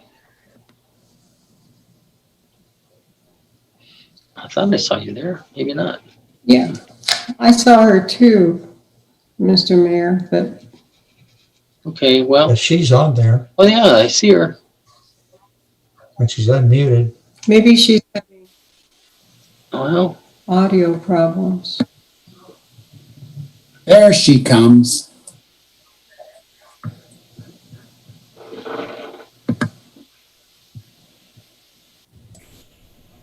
Okay, can you hear me now? I can hear you now. Okay, I just hit Yes. the right speaker, sorry. So I've worked with Dave on this project for a couple of years now. Excuse me, Sherry, can you state your name, please? This is Sharon Thomas for the record. These are a lot of the things that I worked on when I was a city councilor, and you know, I'm seeing them now in Elevate Las Cruces, and certainly the domains from AARP and WHO also fit. As Dave said, I think we can do a lot of it just by pulling together what's already been done, and then going forward, it gives a voice to the older residents in our city. So it enables us to pull together things that we're already doing and look at going forward how some changes can occur. I think a lot of those are going to occur, actually, as Dave pointed out, in the El Paseo and Solano. That's quite a big retirement and older residents in those areas. So we're asking you to support this. I would like to ask that you consider an ad hoc committee so that we can pull together people in the community and all of the various council districts, along with some city staff, as a kind of an overview board to move forward. But I volunteer to do, and so does Dave, to do some of the work of pulling all this together, because Mark Miller's already pulled together a number of things from Elevate that connect to this AARP livable communities. I'm sure there's more in there. You know, I think that this is a good thing for the city to do. Our elderly population, including me, keeps growing and will continue to grow. And this, like I said, just gives those of us who are older a little bit more of a voice in what goes on in the city. Thank you. Yeah, you just qualified this year for AARP, I think, right? Yeah, right. That was about 20 years ago. Very good. No, this is good. This is really good information. You know, a lot of residents are moving out of large cities, New York, Chicago, San Francisco, LA. I mean, they're leaving, and they're looking for places that are a little bit warmer, a little bit, you know, that basically have a lot of great amenities. And this would just be yet another feather in the cap of Las Cruces. So I really think it's something there that we really should do. Councilor Flores, you still have your hand up, or did you forget to put it down? No, I did not forget to put it down, it doesn't matter. Thank you for calling on me, recognizing me. Well, if you didn't have it up, then it was just cool. No, it was up. I'd like to add that Sherry, or Mayor Pro Tem Emeritus Thomas, said that it gives older people a voice, which is wonderful. But I would like to stress that livable communities is something that is good for all people. And I'll also like to stress that I'm sure that 20 years ago, Sherry wouldn't, Mayor Pro Tem Emeritus Thomas wouldn't have thought, wouldn't have thought that 20 years ago, wouldn't have thought, well, I'm going to be a senior citizen in 20 years. And I just like to say that to have all ages, as Mr. Lynch has said, to have all ages in mind as a city is being developed, as it is growing. Yes, there are people who will enjoy the warmer weather, but there are a lot of younger families moving in as well. And our city continues to grow. Not necessarily, came across some data the other day that the retirement community in Las Cruces, as determined by the, is it the Bureau of Labor Statistics? Anyway, it's not very high. It's 17.7%.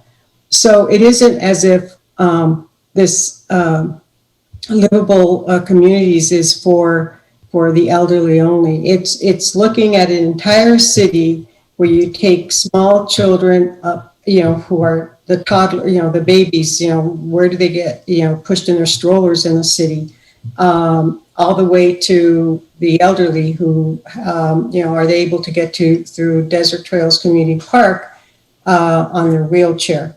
That's the two extremes.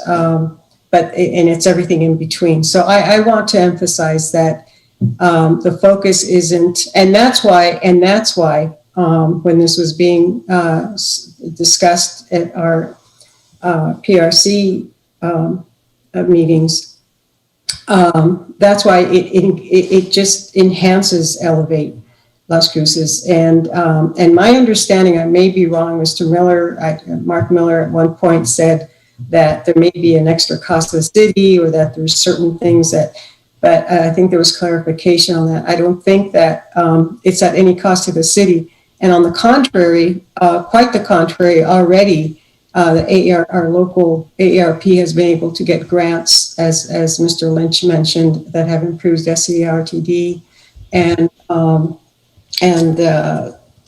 bike grants, the parking racks. So I just want to emphasize that this is really important, and I think that other cities should wake up and smell the coffee and see that they too can benefit very much by being members of this livable community. So thank you, Mr. Mayor, and thank you so much, everybody, Mr. Miller and everybody in the PRC, Mr. Kadanak, for your presentation today, and our chair, Councilor Abeyta-Stube, who's really facilitated this beautifully. And thank you, Mr. Mayor. Thank you. Councilor Bencomo. Thank you, Mr. Mayor. Yes, thank you very much for the team that worked on this and helped PRC. I love that. Seeing those vehicles really move some policy. So thank you for bringing this to us. I did want to actually address something that Mr. Lynch said, which was about, that this is not just for ensuring, livability for seniors, but for all ages. And I think that, to me, that's really important. Often I see that a lot of older folks in the city actually do have a lot of agency and have, a lot of folks have been able to say, I know how I'm going to participate, and I know the spaces of how to do it. It's often young families that don't always have that agency. And I think that, just last week we had our first El Paseo Solano ad hoc committee meeting, and the El Paseo corridor, the study area, actually has a median age of 29.5, which I was very surprised at, and how there is very high unemployment rate in that area, very high poverty rate. And so I think that there are ways in which often cities are not friendly to young families looking for, to create wealth, looking for better quality of life. And so I think it's important that we all definitely talk about the complexities of being an age-friendly city, and what that really encompasses in terms of age differences and the different stages where people are. I mean, certainly, I don't know who the youngest person to ever serve on this council has been, but certainly as the youngest person on this council right now, I think it's important to lift up that young voices are often not heard either. And so I think it's great that Mr. Lynch brought that up, and I just wanted to reiterate how critical it is for us to also listen to young families. Thank you. Mm-hmm. I think Councilor Flores is one of the youngest ones to serve on council. Actually, no, I'm one of the old. I think I'm the oldest ever elected. I think that Sherry Thomas and Gil were a lot younger than I was at the time that they were elected into office, and yeah, I mean, yeah, I haven't looked at all those old geezers who, their pictures are up in the mayor's office or in the administrations. Maybe they were older than me, so that's what counts. Thank you, Mr. Mayor. Well, thank you, Councilor Flores. Did you have your hand up, Mayor Pro Tem Candela? I did, Mayor. Okay.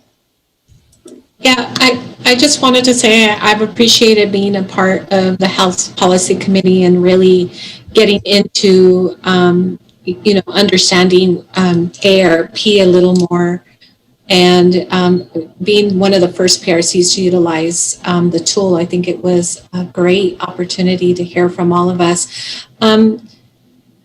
Mayor Pro Tem Emeritus Sherry Thomas brought something up, and I just want to encourage staff and the group to look at either our Health Policy Review Committee or Quality of Life PRC or even Senior Services, the senior committee that we have. It would be a great opportunity to bring this up with them and have them be that advisory group to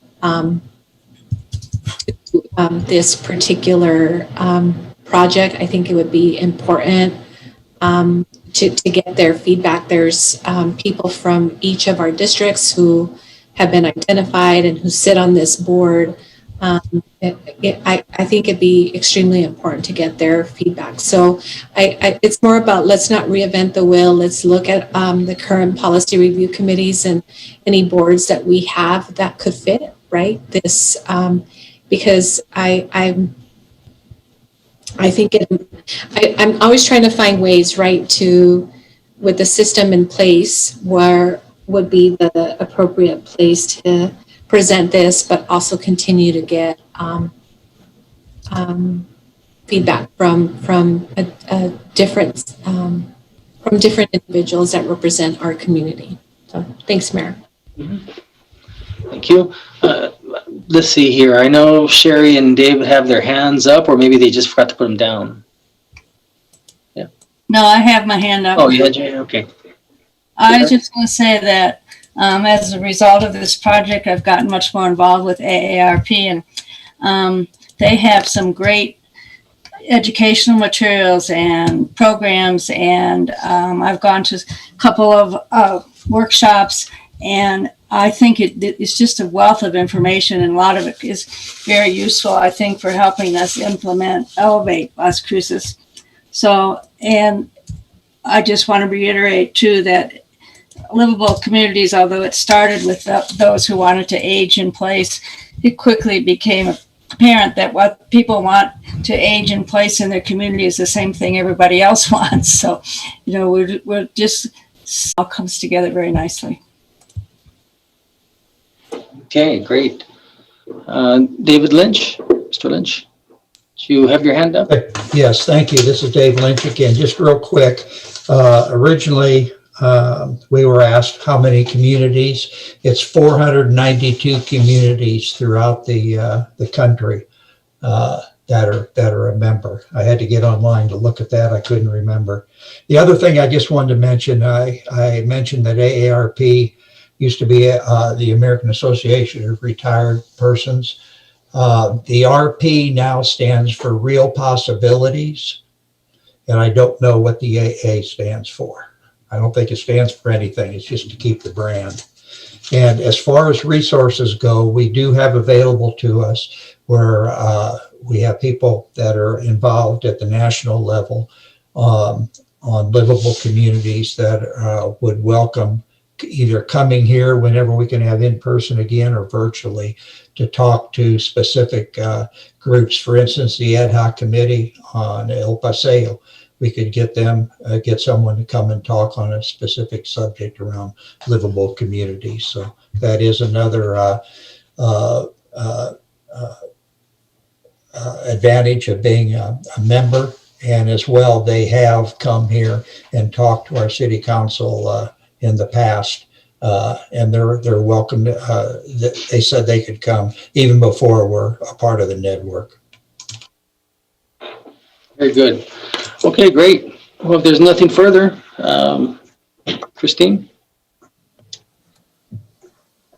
This is on the motion to approve resolution 21-085. Councilor Betastuvi? Yes.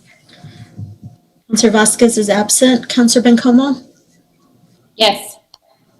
Councilor Sorg? Yes. Councilor Flores? Yes. Councilor Gondara? Yes. Mayor? Yes. Okay, now we'll go to 5.3, resolution 21-086. Need a motion and a second, please. Move to approve. Second. Okay, motion made by Councilor Sorg, second by Councilor Flores. And Mayor? yes, Councilor Sorg. Yeah, I pulled this off because I just have a couple quick questions for it. Okay. To begin with, I don't know who's going to answer these, so I addressed whoever that is. Alex Liu. Alex, okay. Yes, sir. This is the same PSA management team, the CTE is that we started with, right? It's not a change, right? No, it's not Okay. a change. Yes. Now, one little part of the packet talked about NOLO program. Now, I'm assuming that means we're talking about low fuel or no fuel programs. Was that what NOLO or low no means? I believe so, but I'll defer it to Richard or Mike if you can confirm that. This is Mike Bartholomew. NOLO refers to a Federal Transit Administration program where they have special funding for projects that fund like electric buses, CNG buses, so low emissions, no emissions kind of buses. I see. Okay, thank you, Mike. Mm-hmm. That. I also want to comment on the fact that this CTE is looking at our Buy American program for production of quality buses. They're going to be making sure we get a good quality bus here, and that's not one that's going to fall apart or have any other problems with it. As you know, that did happen to one city in New Mexico, I won't name. Also, I would like to ask about, I ask about the timeline for getting these electric buses. Can you give us a timeline when they would arrive and when we'd start putting them in service? Shall I go ahead and answer, Mr. Liu? Sure. Okay, yeah, this is Mike Bartholomew again for the record, the transit administrator. So the timeline right now is we're looking to getting these buses roughly in the fall of 2022. The contract was just put out on the street for the RFP, not the contract, but the RFP was just put out on the street at the beginning of this month. So we'll be getting some proposals back soon, and we'll be going to council hopefully after those are all reviewed to award a contract. Okay. Does that answer your question? Yeah, pretty much. And Councilor Sword, Amy Johnson Bassford has her hand up. Maybe she wanted to respond to another question that you may have had? Sure. Thank you, Mayor, Council. Amy Johnson Bassford, Grants Administrator, for the record. Just wanted to remind all of Council that it's been a few years since we received this funding, but we received this low no, which is as Mike said, a federal funding program for either no emission or low emission transit vehicles. We received a fairly large award back in 2017, and now this is the as we move forward through that grant, the next steps in finishing off that grant and getting the buses into service into our community. Okay. Thank you. I appreciate that additional information. Yes, that's an extra $62,000 as I see. Then there's one last question about, we're going to need a facility for our maintenance and operation for these electric buses. How is that coming along? The one that's going to be out at Motel Boulevard?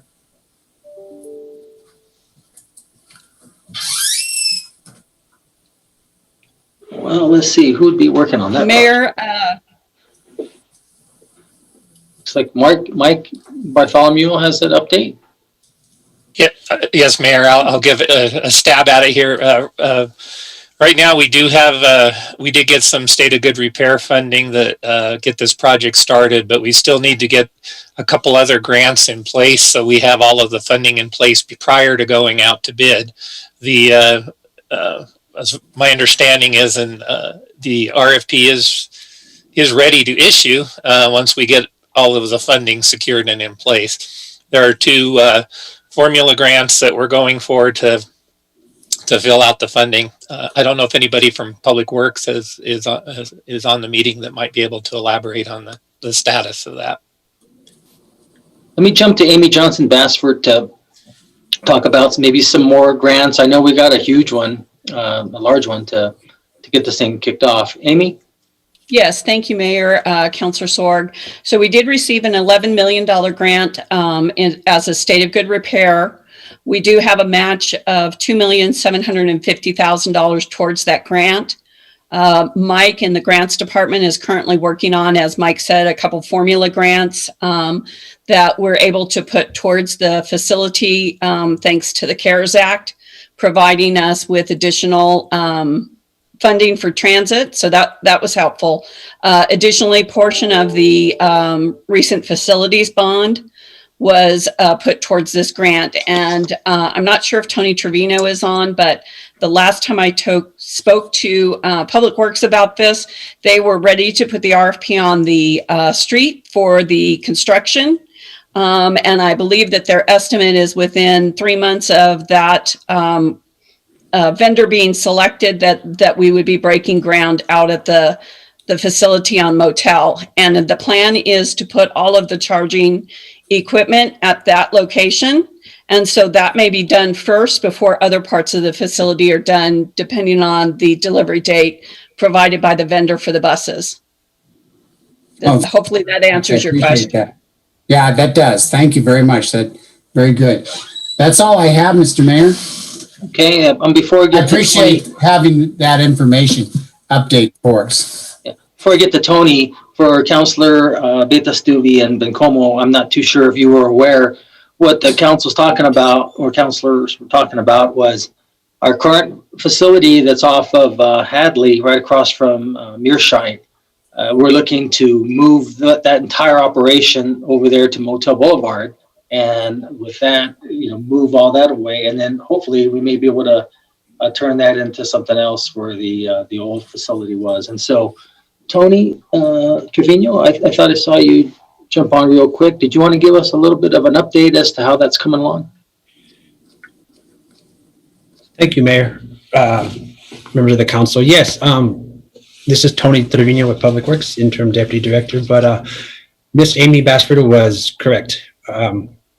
Design is near complete. Once we do have the funding available from all the grants that are being sought after, we will put this out in the RFP to begin the procurement process of getting a contractor on board to begin construction. So once you do have one selected, it'll be about 3 months after that to get everybody mobilized and to start the construction. Very good. Okay, thanks, Tony. Thank you. Mm-hmm. Sharon, Thomas, did you have a question? You have your hand up, or did you forget to put it down?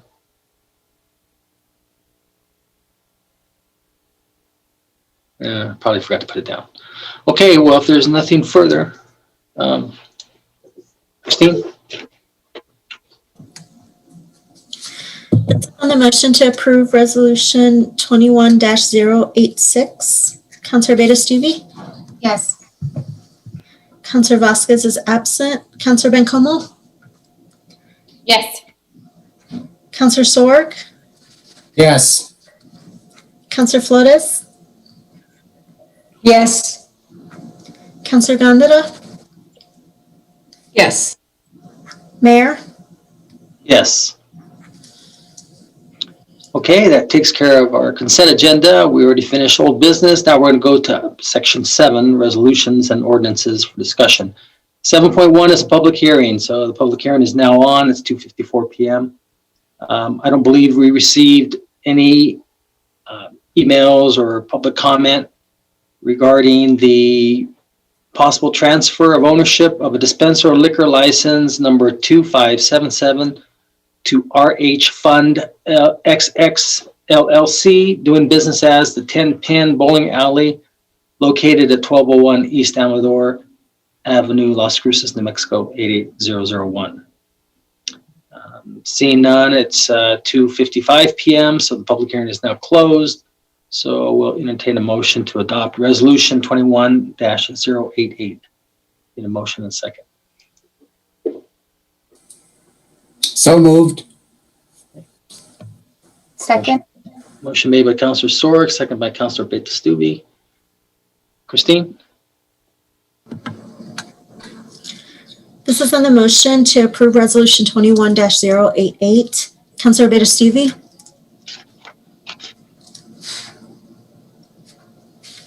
Yes. Counselor Vasquez is absent. Counselor Bencomo, Yes. Counselor Sork, Yes. Counselor Flores, Yes. Counselor Gandara, Yes. Mayor. Yes. Okay, now we're going to go to item 7.2, Resolution 21-089. Move to approve. Second, Gandara. Okay, motion made by Councilor Sorg, second by Mayor Pro Tem Gandara. And looks like Matt Sines will be discussing. Can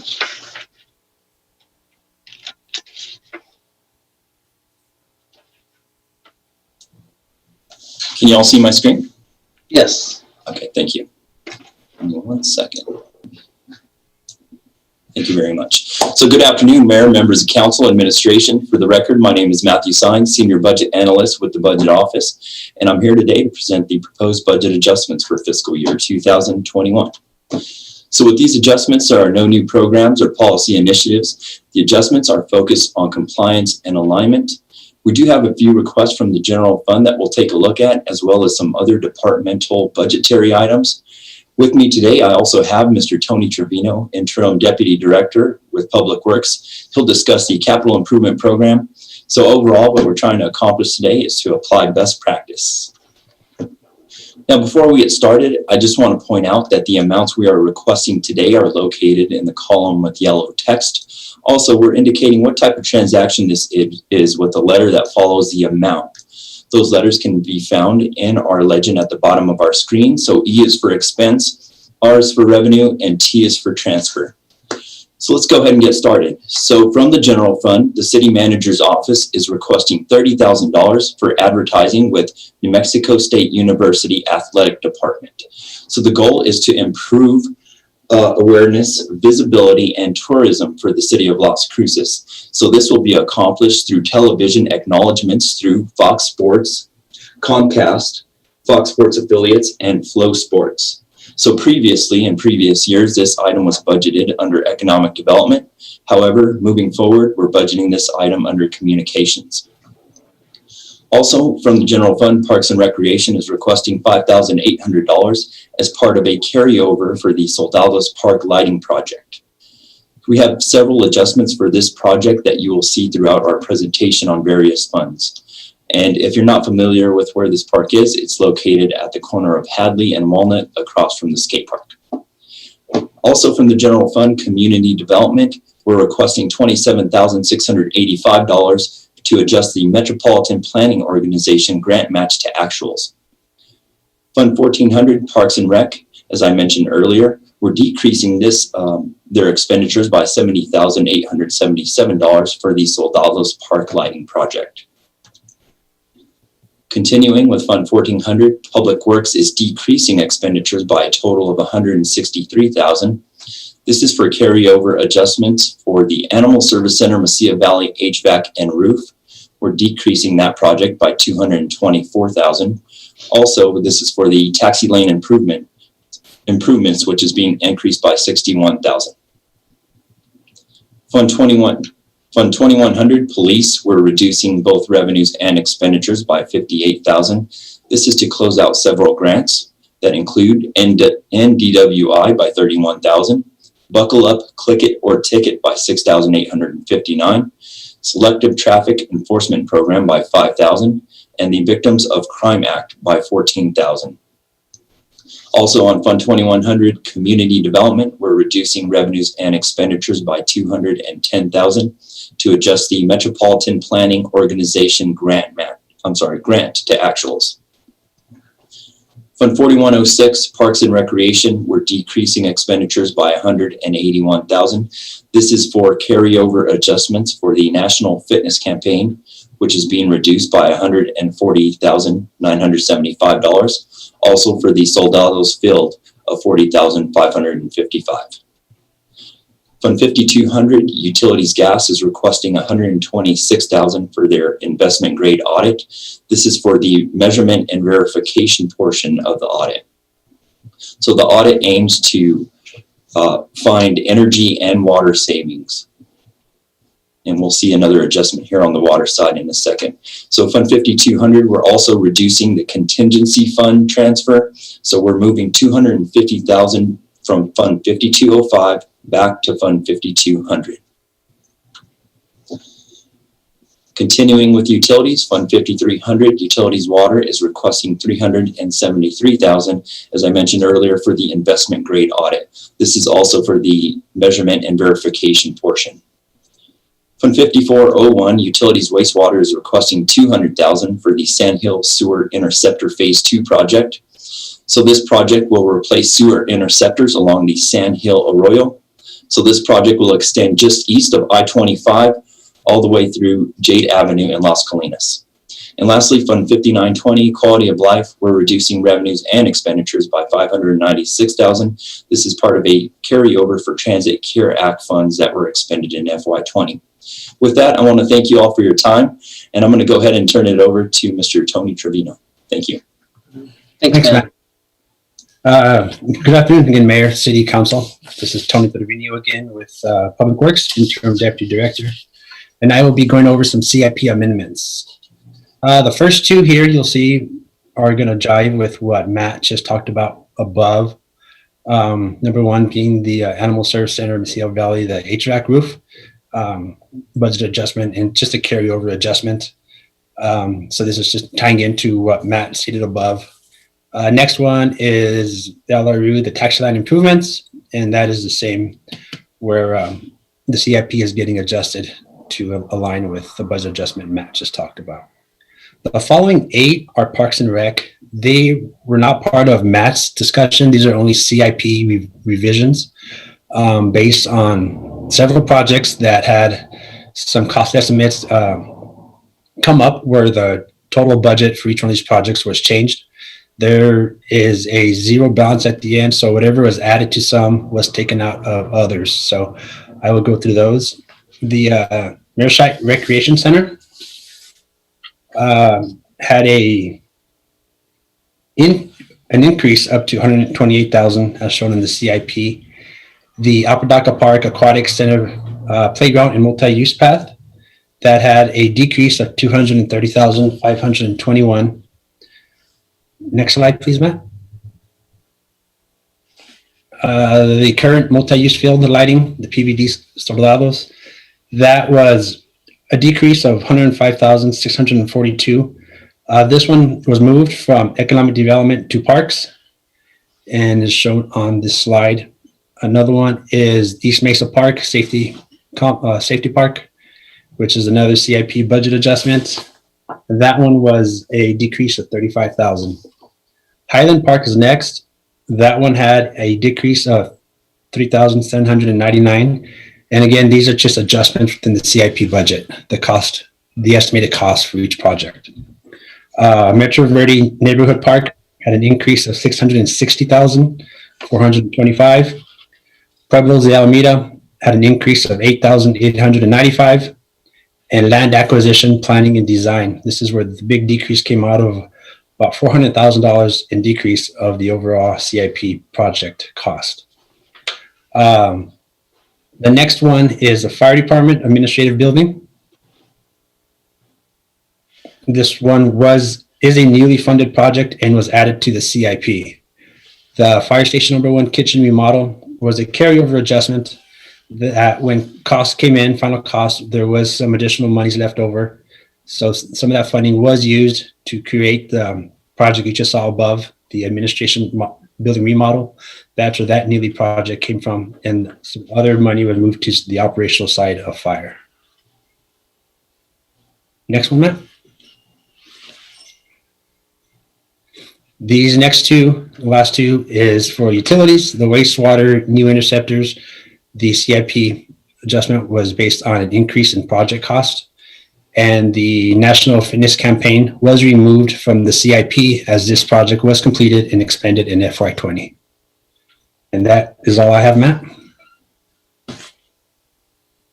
So thank you all for your time. Here are your council options. Okay, thanks, Matt. Councilor Sorg. Thank you, Mr. Mayor.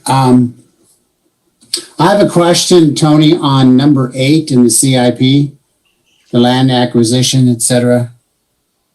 Could you explain that more, why you reduced it from 500 down to 1,000, 500 down to 100,000?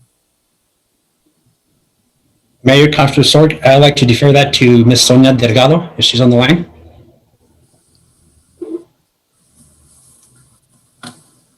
Mr. Mayor, this is Catherine Matthews with the Parks and Recreation Department. Yes, Catherine.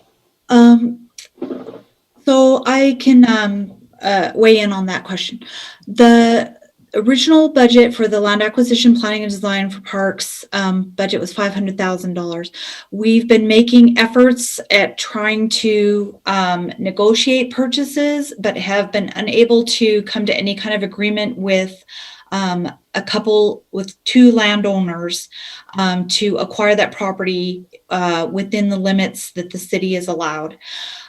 So for the current time being, we're requesting to relocate some of that budget to different projects that are ongoing and that are actively working right now, namely those projects in Metro Verde, where we're building new neighborhood parks in coordination with the developer, so that we can use the park impact fees for those active projects that are working currently, with the notion that as we progress, as we make any kind of progress with the land acquisition project, that park impact fees can be restored to that particular project as they're needed and as progress is made on that particular project. Okay, thank you. Anything else, Councilor? Okay, Councilor Flores. Thank you, Mr. Mayor. Would you, I think it was you, Mr. Trevino, can you go back to slide 9 is fine. What happened at Pueblos at Alameda? What was the CIP adjustment? And then what was the reason? You'll probably defer to Sonia Delgado. Mayor, Councilor Flores. Yes, the previous CIP, which was updated in what I think it was November 16th, it had $6,105 for cost budget for the Pueblos at Alameda.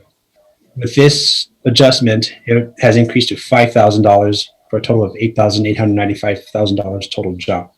I will refer to Kathy Matthews for the reasons behind this. Mr. Mayor, Councilor Flores, thank you for the question. Catherine Matthews with Parks and Recreation. So in the interest of completing this project, Pueblos at Alameda, also known as Calle Abuelo Neighborhood Park, we are looking to install some play equipment in the park. We've researched and found some suitable play equipment that matches with the theme, the style, and the wishes of the neighborhood. And we desired to increase the budget slightly so that we could complete that project and finish out the park in its entirety. Thank you. Thank you very much, Ms. Matthews. Thank you. Thank you, Mr. Trevino, and thank you, Mayor. Mm-hmm. Okay, great. Well, if there's nothing further, Christine? Oh, wait a minute. Mayor Pro Tem, you have a question? I do, Mayor. Sorry, having a little trouble with my mouse. I just needed some clarification on slide 7 about Apalaca Park. Can you just go into a little more detail about that? You're putting playground equipment and adding a multi-use path? And where is that going to be? Mayor, Councilor Gondar, I'd like to refer that to Ms. Kathy Matthews again. Okay. Mr. Mayor, Councilor Gondara, thank you for the question. Yes, so the Apodaca Park Aquatic Playground and Multi-Use Path Project is also known as the ORLPP grant project in my world. The grant is from the Land and Water Conservation Fund. to the tune of $750,000. We have not officially received that grant yet, though we understand it is coming our way, and it will require the park impact fee match as well. That funding then will be used to demolish the existing swimming pool, install a splash pad, an aquatic playground, etc., and bring the park up to par in terms with the Abbadaga blueprint as well. Kathy, thank you so much for that. I was hoping that's what it meant, but I want it to be clear, and I missed it if you said it, or Mr. Trevino. I know that we've been waiting for the money, and there have been some conversations with our federal delegation. Have they given you any indication, a timeframe when this money may come in? Mayor Pro Tem, looks like Amy Johnson Bassford has her hand up, and a lot of times she's carrying a checkbook with her. So let's see. Yeah. Thank you, Mayor, Councilor. I wish that I had the city's checkbook with me, but unfortunately I just have my little one. This one has been a really challenging grant to receive. As you know, Councilor Gondra, we applied for this almost 2 years ago, and we received notification at the end of last fiscal year that it had been awarded. We reach out to that agency on a regular basis, hoping to receive something. One of the challenges is that this grant actually is going through the State Parks Department. And so the State Parks Department needs to receive the grant agreement first and then issue it out to us. So that is taking a little bit longer, and we are hoping we're very hopeful that we'll get it in the next few months, but if we see it before the end of the fiscal year, I would be very happy. Amy, do we have a contact at the State Park Department that you're communicating with? Yes, we do, Councilor Gondra, and we reach out to them almost on a monthly basis. So I can certainly share that contact person's name with you if you would like. I would, Amy. Thank you. I'm getting some questions from people that are excited and anxious about when we're going to start seeing some of the renovations. So I appreciate that we're on top of this, and if anything that I can do, or some of these advocates that can really push some of this, that I think that would also be helpful. Yes, thank you, Mayor and Councilor Gondra. We'll follow up on that. Thanks, I appreciate it. And then on slide 4 on the national fitness, when you say that, is that the outdoor gym, if you will? Is that what that entails? Mayor, Councilor Flores, this is Tony Trevino again. Did I write? I must have written. Sorry. Last time we had. If you want to go down, Matt, to my last slide. There you go, slide 5.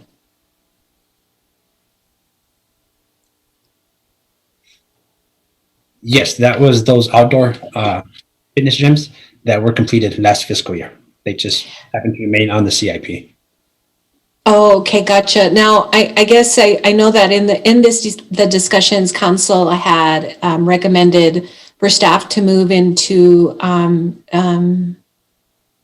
the gym, and I want to say a gym in the East Mesa in Councilor Flores's area, and I hadn't heard back what kind of research has been done, any kind of grant funding to make that happen. Is that still on the table, and where are we at with that? Mayor, Councilor Flores, I'd like to defer that to Ms. Kathy Matthews, which she seems ready to answer. Mr. Mayor, Councilor Gondra, yes, thank you. This is Kathy Matthews, Parks and Rec. That outdoor gym is complete. Yes. It was installed at the East Mesa Recreation Complex, and it is complete now. Oh, yay. Now you can tell I don't frequent that area as often, but I'm sure Councilor Flores knows that, I'm hoping. So I just we hadn't circled back in terms of communicating that out. So very exciting. I'm happy to hear that. Yay. Okay, cool. That's it, Mayor. Thank you. Okay, great. Thanks. Okay, now with that, Christine.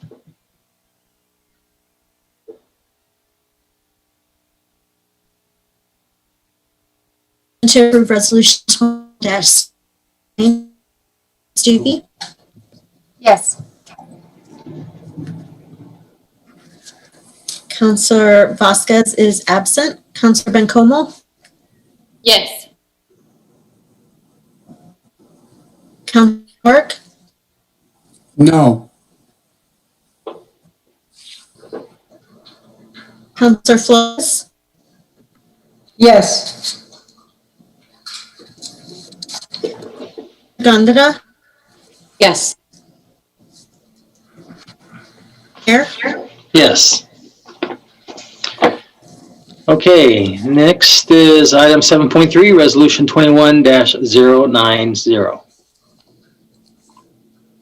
Motion a second, please. Move to approve. Second, Como. Motion made by Councilor Sorek, second by Councilor Bencomo.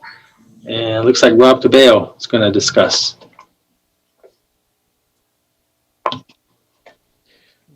Mayor, Council, good afternoon.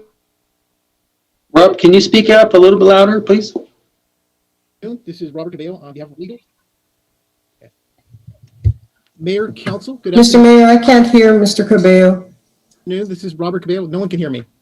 We can hear you. We just got to turn up our volume, I guess. You The sound highest. very far away. Yeah. I'm talking directly. Yeah, we'll just turn up our volume. Now now I think we lost you. Mayor, Council. Yeah, that's a lot better.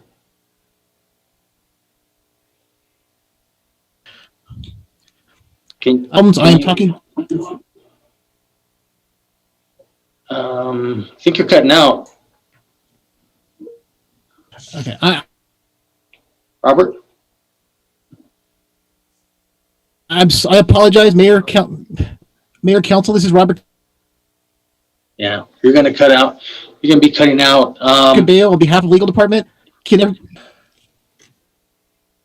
Yeah, you're every so often your words are out.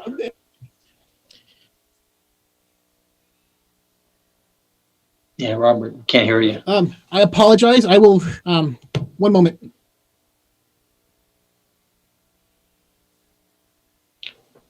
I apologize. It's okay. So let's see if Interim Chief Jason Smith is on board. If you want to just give us a little bit of the executive summary, Interim Chief Smith, and then that way there, Robert can get to his where he's going and maybe get that thing going. Sure, Mayor. Jason Smith, Interim Fire Chief for Las Cruces Fire Department. Sir, did you want me to read the slides, go through the slide presentation for council? Or if you want to just give us your, just a little bit of background without even going through the slides, kind of give us your, what you can recall and if, the executive summary of like 3 or 4 minutes, why the city of Las Cruces wants, or Las Cruces Fire Department wants to pursue this and why you think it's beneficial. Yes, sir, not a problem. So a few years back, we started this process with our strategic business plan, looking at our transport services when it comes to ambulance transport in the city of Las Cruces. So in February of 2019, we came to council and we presented to them the state of our current services that we were receiving from the third-party provider, and also our interest in pursuing our certificate of transport from the Public Regulation Commission. So we were approved by that from council to go forward and take all the steps that we needed to get our certificate for transport so that we could look at generating revenue through our squad program, and also have more influence and control over the services provided within the city. So we've gone out and we've done that. We've worked with the county and also with AMR through a mediator through the PRC. And we've come up with an agreement that we think satisfies the needs of all the parties involved. So what we're looking at now is 2 phases to this process. The first one maintains what we're doing currently with our squad program. Over the last 12 months, ending in December of this year, our squad program has done over 800 transports. These are calls that normally AMR would have responded to. Unfortunately, due to the timeliness or their units being unavailable, we had to transport our citizens to the hospital. So the first phase will actually allow us to generate revenue from those transports. And we will hopefully use that revenue to go back into our mobile integrated healthcare program to help sustain that. The first phase doesn't change anything that AMR is providing or impact the county, but it does allow us to look at those revenue sources. It also lets us do transports for our MIH team when they're on scene and the need to transport one of their patients to the hospital comes up. So it gives them the ability to do that without any prior authorization. They can transport and they can send any bills that they need to the insurance provider. The big change comes in phase 3 of the program, which starts in February of 2023. That's when we're going to be working with the county through an MOU on doing a joint RFP for services for the entire county. So we'll be helping to manage that program and get an RFP out to the street so we can get some bidders on that, or one firm or multiple firms who can meet that RFP to provide services. The big goal of this mediation settlement and this agreement with the county is to actually improve services throughout the county, including our citizens within the city of Las Cruces and Doña Ana County. We're looking at some strategic results that we're trying to achieve with this that were originally approved with our plan. We also have Anastasia Stevens, who is our legal representation with the PRC. She's available to answer any questions specific to the mediation settlement or how the mediation went. And of course, I'm here to answer any questions or give further details. Very good, Chief. Good job. Let's see if Robert is back online. Robert, are you there? Mayor, this is Barbara DeLeon for the record. Rob is on his way to my office and he's going to do the presentation from here just momentarily. I'm bringing it up for him. Okay, great. So getting back to Chief Smith. So Chief, just real quick. So in 2023, this MOU, and I had a chance to see the mediation settlement, which I think was actually quite good. I mean, I got it this weekend. And so what you're envisioning is a city not running their own ambulance service, but basically being like the fiscal agent and also working with, like right now, the county goes out to bid and they're the ones who contract with AMR. And they're when there's a problem with AMR, they go through the county. So what you're saying is in 2023, February, I think, instead of the county doing it, the city and the county are going to both do it. But for the most part, the city is going to be kind of like the fiscal agent who's going to be the one who's going to work the agreement with whether it's AMR or whoever the bidders are. So I guess what I'm trying to say is the city's not going to start their own ambulance service. They're going to work to make sure that the residents are served properly. And then on those areas that maybe the new company or maybe even AMR themselves in 2023 can't service, the city will still continue to do so. But by doing this, it allows them to get reimbursed, not really looking to make money, but really reimbursed for the services that they get that normally they're not reimbursed. And then that money gets plugged into other programs like the medical health integrated health that you mentioned, as well as a few other programs. Is that correct? Mayor Jason Smith, Interim Fire Chief. Yes, sir. What we're looking at for the phase 2 in 2023 is to work with the county, and we would we worked with them for the RFP. The county has agreed to also bring their amount that they're using currently in the stipend to make sure that we can still maintain services for the county. But you're right, we're looking at not making anything as far as profit or becoming a huge revenue generator for the city. But the spots where we fill in with our squad program and over the 40 paramedics that we have in the department, just being able to collect the revenue that our citizens would have been paying anyways, and basically reinvesting that back into the department for MIH. And is it fair to say that one of the biggest things that the city can do that maybe a private company can't or won't do, I guess they always can do it, but maybe they're a business, is that if there is a resident who doesn't have health insurance, they can't get that still needs the services, the city has that opportunity to write that off and not really necessarily bill them. Yes, sir. Yeah, that's a huge thing. And that's something that I learned about. And so thank you for that. So, okay, let's see if Robert is available now. Robert? Mayor, Council, this is Robert Cadeo on behalf of the city. I'm sorry about that, the audio difficulties I'm having. It's okay. Can everybody see my screen? Yes. I don't know if everybody's where the presentation went. Oh, it was just a real, like an executive summary type thing. And he didn't read, the chief didn't read the executive summary that was presented in our packet, but more so just a real quick synopsis of where this started, why we're doing this, and what the future looks like in 2023.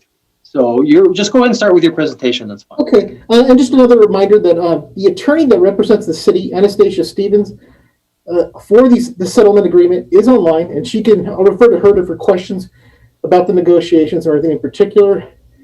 She might be somewhat circumspect when she answers some of the questions, be based off of legal privileges, but she'll kind of warn the council when it comes to that. I'll start off at the beginning, kind of the history of the services that the fire department has presented. From 1907 to 1980s, the fire department had a certification to provide only fire response services. From the 80s to 90s, they received certification to be first responders, which is to provide first responses of first medical emergency response to people. In the 90s to the 2000s, they received certification to be EMTs. Now, back at the time, that was sort of the mid-level of emergency medical response providers. Now I think that's the basic level. By 2000s, the LCFD got the certification to provide paramedic level service, which is the highest level of emergency medical service that can be provided. In 2014, they developed a Transport Medical Rescue Agency, or SQUAD program, to have better response times for the. And in 2019, of course, this council approved Resolution 112 to pursue ambulance certificate in the PRC, the Public Regulatory Commission.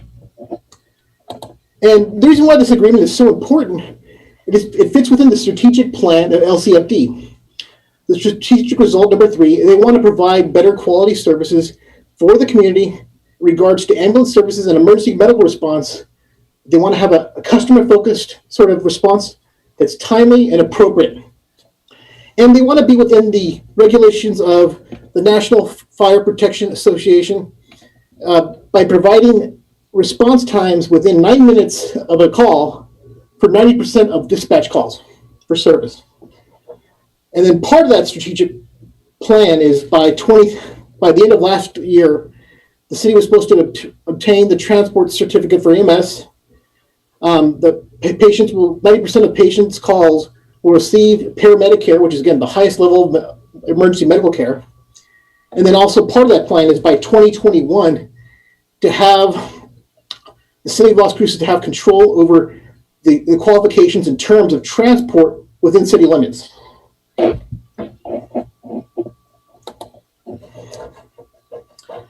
Now, the history of this particular administrative case, back on March 4th, 2020, LCFD applied in the PRC, the Public Regulatory Commission, for the certificate. It's called the Certificate of Convenience and Necessity, which is essentially just a permit to provide ambulance services. On March 26th, the Doña County and American Medical Response filed separate protests in the PRC.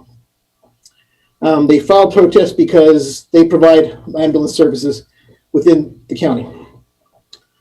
Now, the proposed settlement agreement that would resolve this issue operates in 2 different phases. So, in the first phase, which starts from the effective date of the agreement until February 4th, 2023, part of it, of course, Doña County and AMR will withdraw their protests. And then the city agrees not to transfer or release their authority under the certificate to a third party. Essentially, AMR doesn't want that sort of competition. City agrees then to transport the sick and injured persons within city limits per the terms of the agreement. And those terms are that the city LCFD will provide ambulance services when AMR doesn't have an ambulance available. That the AMR cannot respond within, say, less than 11 minutes. It's 10 minutes and 59 seconds. LCFD will respond. When LCFD is on the scene, a potential loss of life and limb emergency exists. When LCFD's mobile integrated health staff member is conducting a home visit and they make a determination that their patient needs immediate medical transport. Or when AMR responds to a call of service without a paramedic and LCFD deems it necessary that there should be a paramedic for this type of call.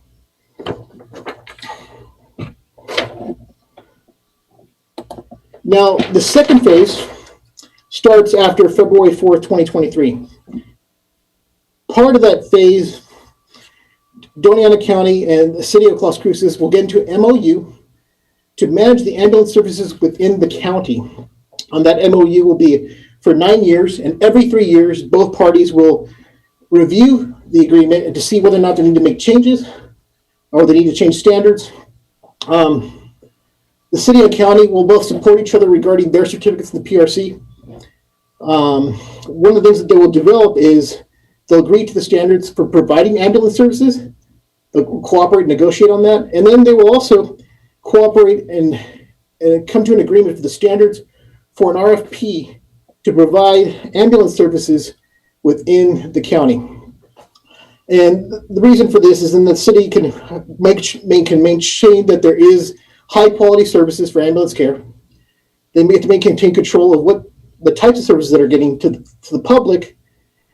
And then as part of the agreement, also Doñana County will pay for their actually share of the services that are going to be contracted for. Essentially, what is the service that's being provided now by AMR. And with that, these are your council options, and I'll open it up to questions for myself, Anastasia Stevens, or the interim chief. Thanks, Robert. Can you go back to that last slide? Can you keep it there, please? Sure. Okay, so Mayor Pro Tem, did you have your hand up?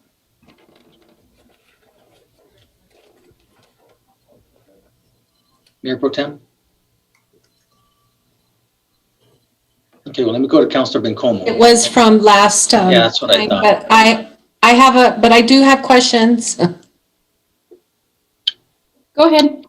Oh, go ahead. Go ahead and take cuts and go ahead and go first. Okay, thank you. I appreciate the packet. It had all the information that I would like, the detail to really understand what's happening and why we've gone, why council approved you all going to the PRC to get the certification.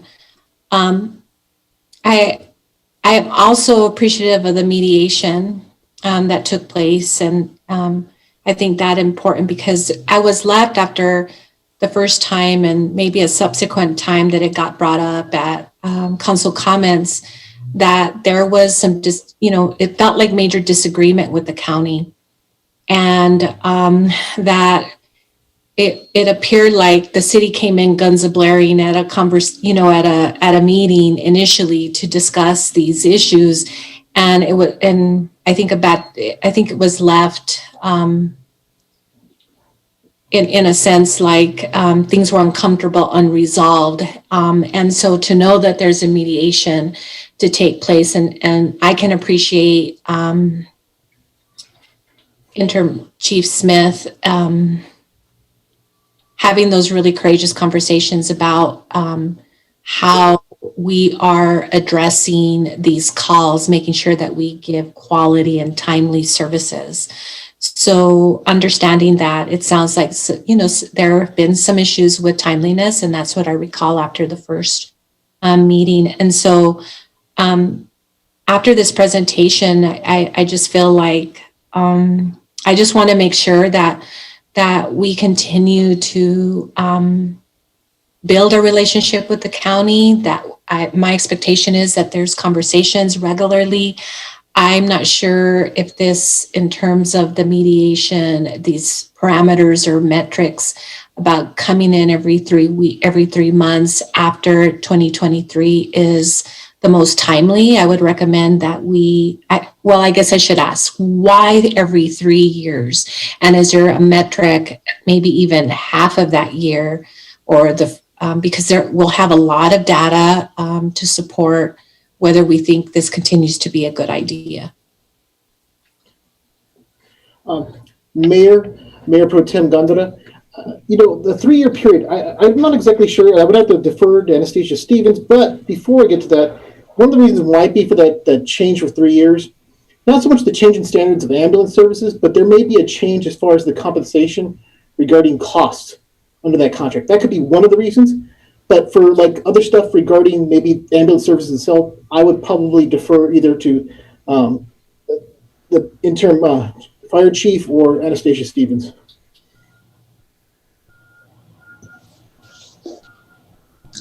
You know what, looks like Chief Smith has his hand up. You want to let him talk real quick and maybe he can address that? Sure. Mayor Pro Tem Jason Smith, interim fire chief. I would like to let Jamie Michael, she's on the call, give the county perspective on the 3-year review of the MOU, and then I can add to her response.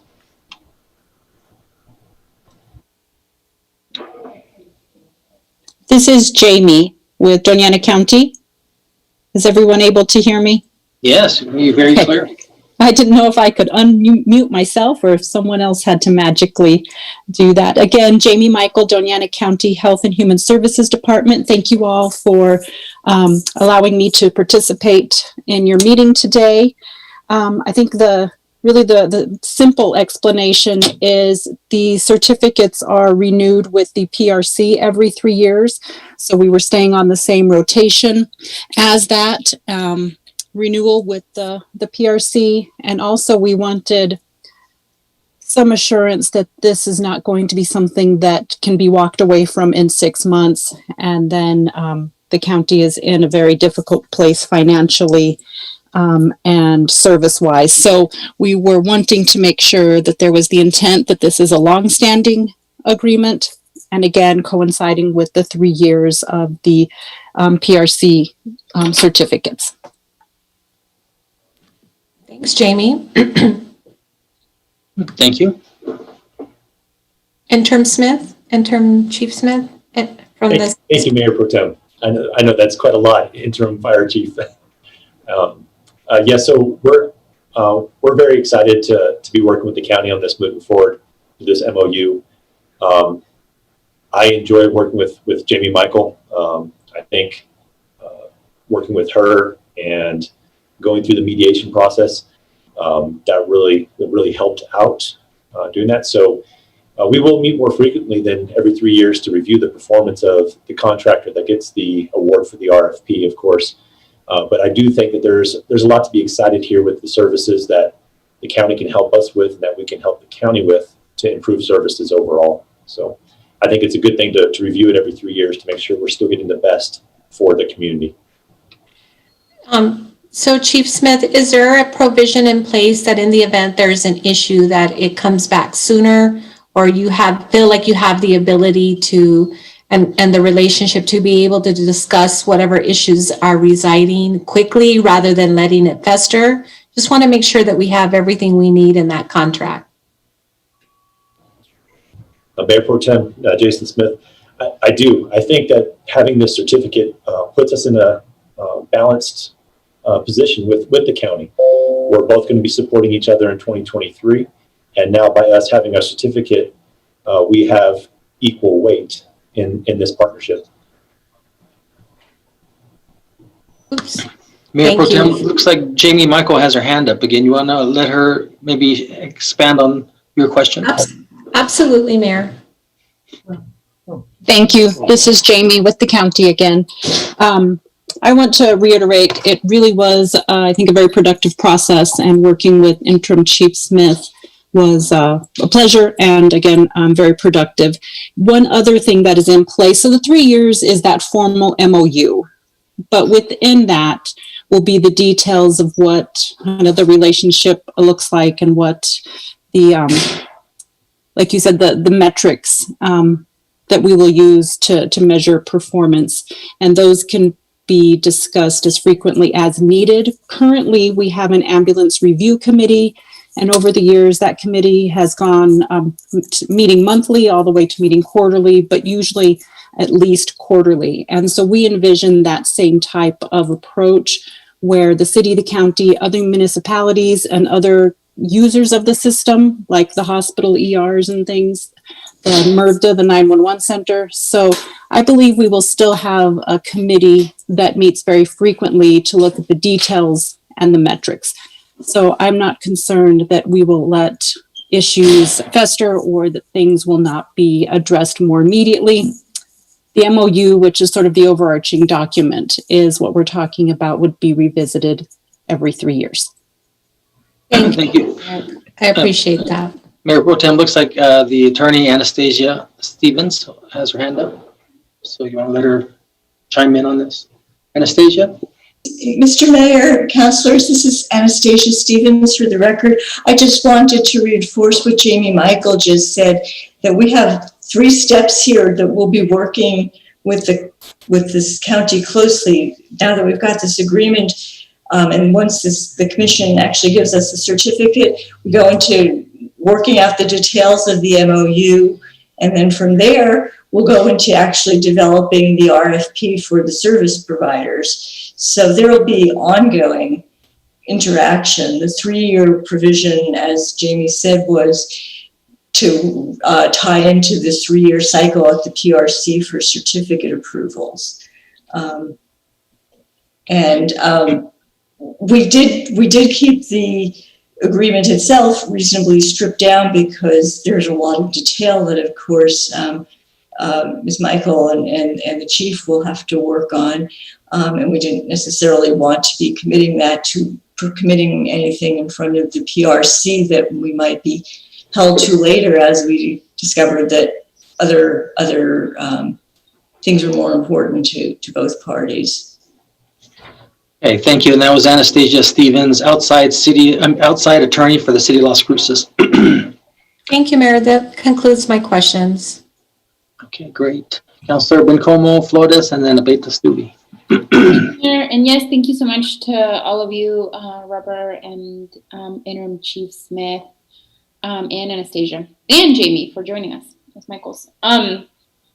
Yes, I really appreciated the packet. It had a lot of information, and I appreciated the follow-up document that came out after. It provided a lot of just historical context for me as a new counselor, so I really appreciated that. Whoever prepared that, thank you. I did run into Assistant City Manager Enriquez in the hallway the other day, and he let me know that was coming, so I appreciated that very much.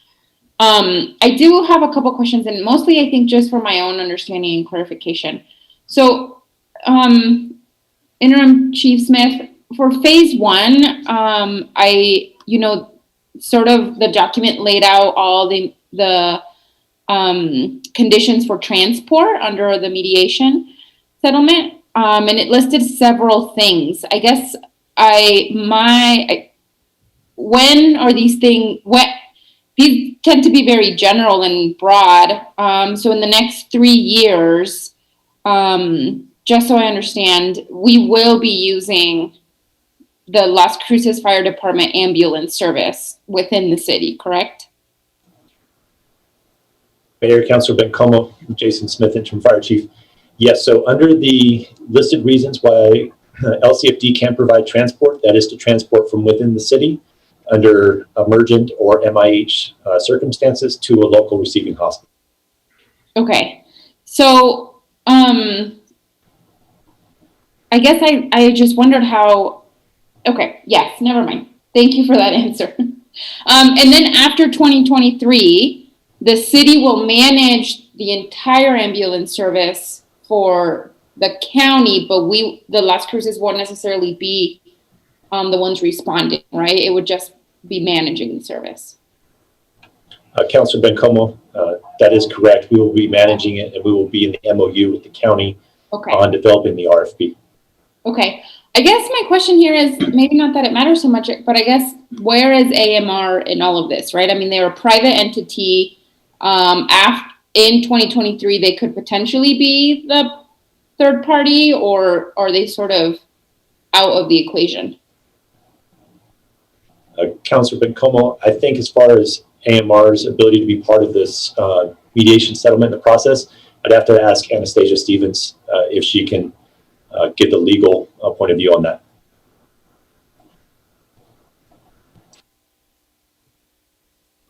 Mr. Mayor, Councilor Bencomo, this is Anastasia Stevens for the record. AMR at the February 23rd of 2023 point will be just one of the bidders in response to the RFP. They may be selected amongst other participants, but they will be out there bidding. Their own agreement with the county was due to expire, and I can't say exactly the same date, except that the 2023 date is tied into that now based on their lease, not necessarily their contract with the county. So they were looking at a re-uppance or revamping of their relationship with the county anyway. So I assume that that's part of the reason that they cooperated in this arrangement. And again, I don't want to, as Mr. Caballo said, don't want to go into the details of the settlement negotiations other than there was, surprising cooperation amongst everybody. And that Jason Smith and Jamie Michael were absolutely the lead parties of that settlement at that mediation session in July. They did a wonderful job. Thank you, Ms. Stevens, and it's nice to meet you. I don't think I had the pleasure of meeting you before, so nice to meet you. Thank you for that. So, Interim Chief Smith or Robert, whoever can answer this, I'm curious about what the cost to what we expect the cost of residents to be, or the difference between using, someone who's using an AMR ambulance versus now someone who will be using a Las Cruces Fire Department ambulance service. Do we expect those costs to be different to residents? Mayor, Councilor Bencomo, I'd actually defer to either Anastasia Stevens or Fire Chief.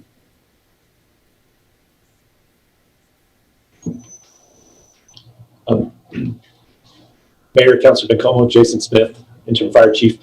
So as far as the ratepayer or the citizen receiving the services, part of where we're at with the settlement agreement is using the same PRC approved tariffs that AMR currently uses.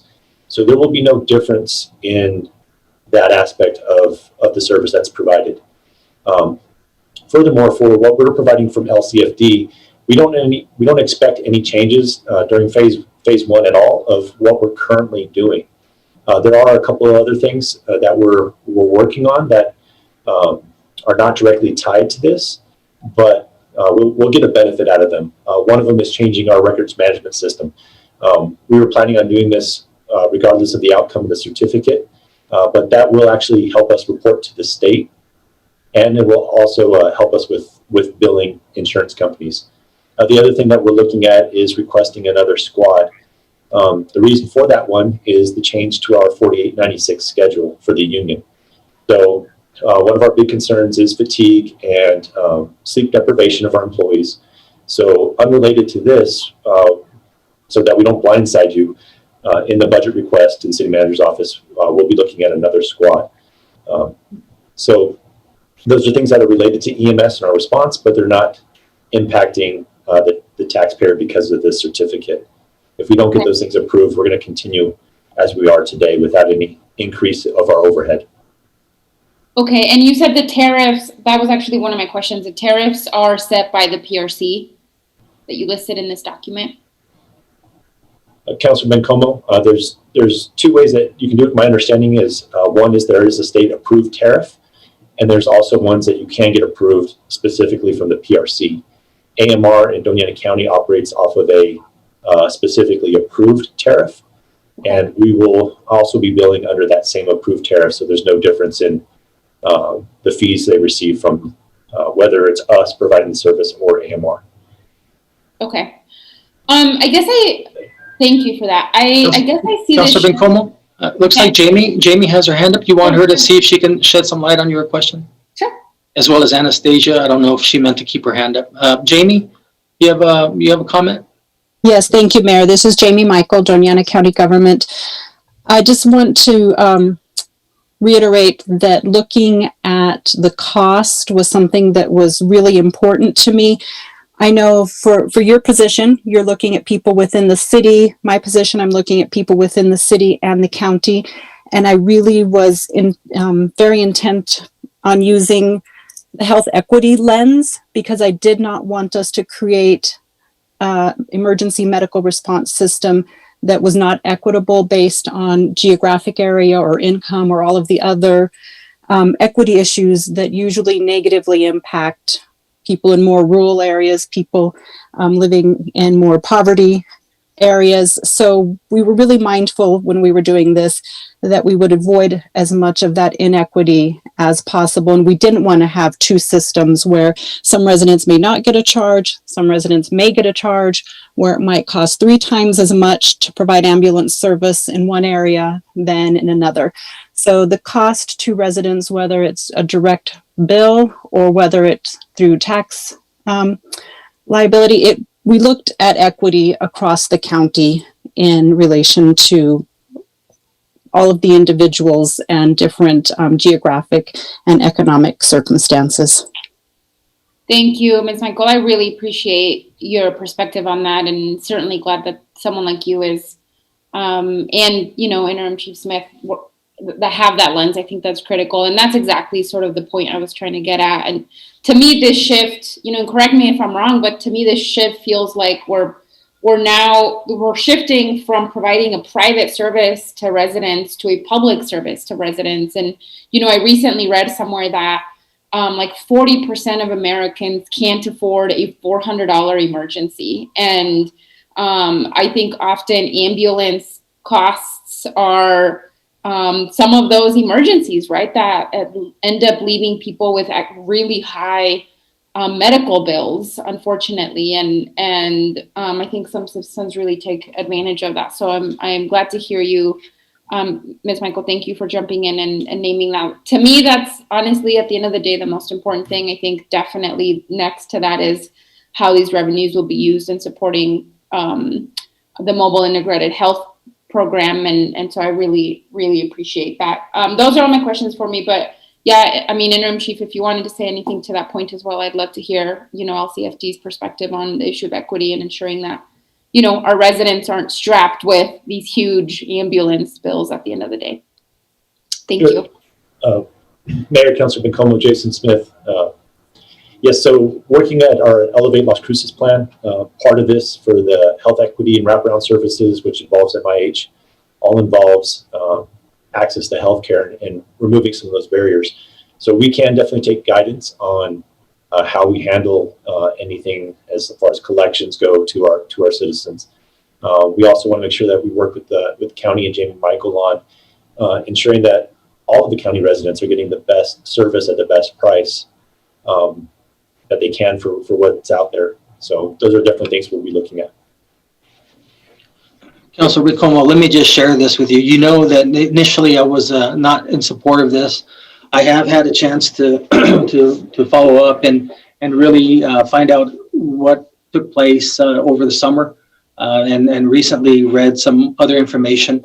I don't think you're going to see this, basically earlier in my comments in the beginning, I don't think you're going to see the city of Las Cruces become, the fire department become an ambulance service.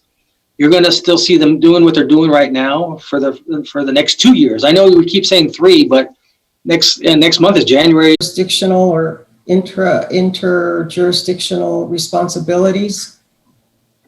And it looks like, and my understanding of the certificate is to allow LCFD to be reimbursed appropriately. So what happens if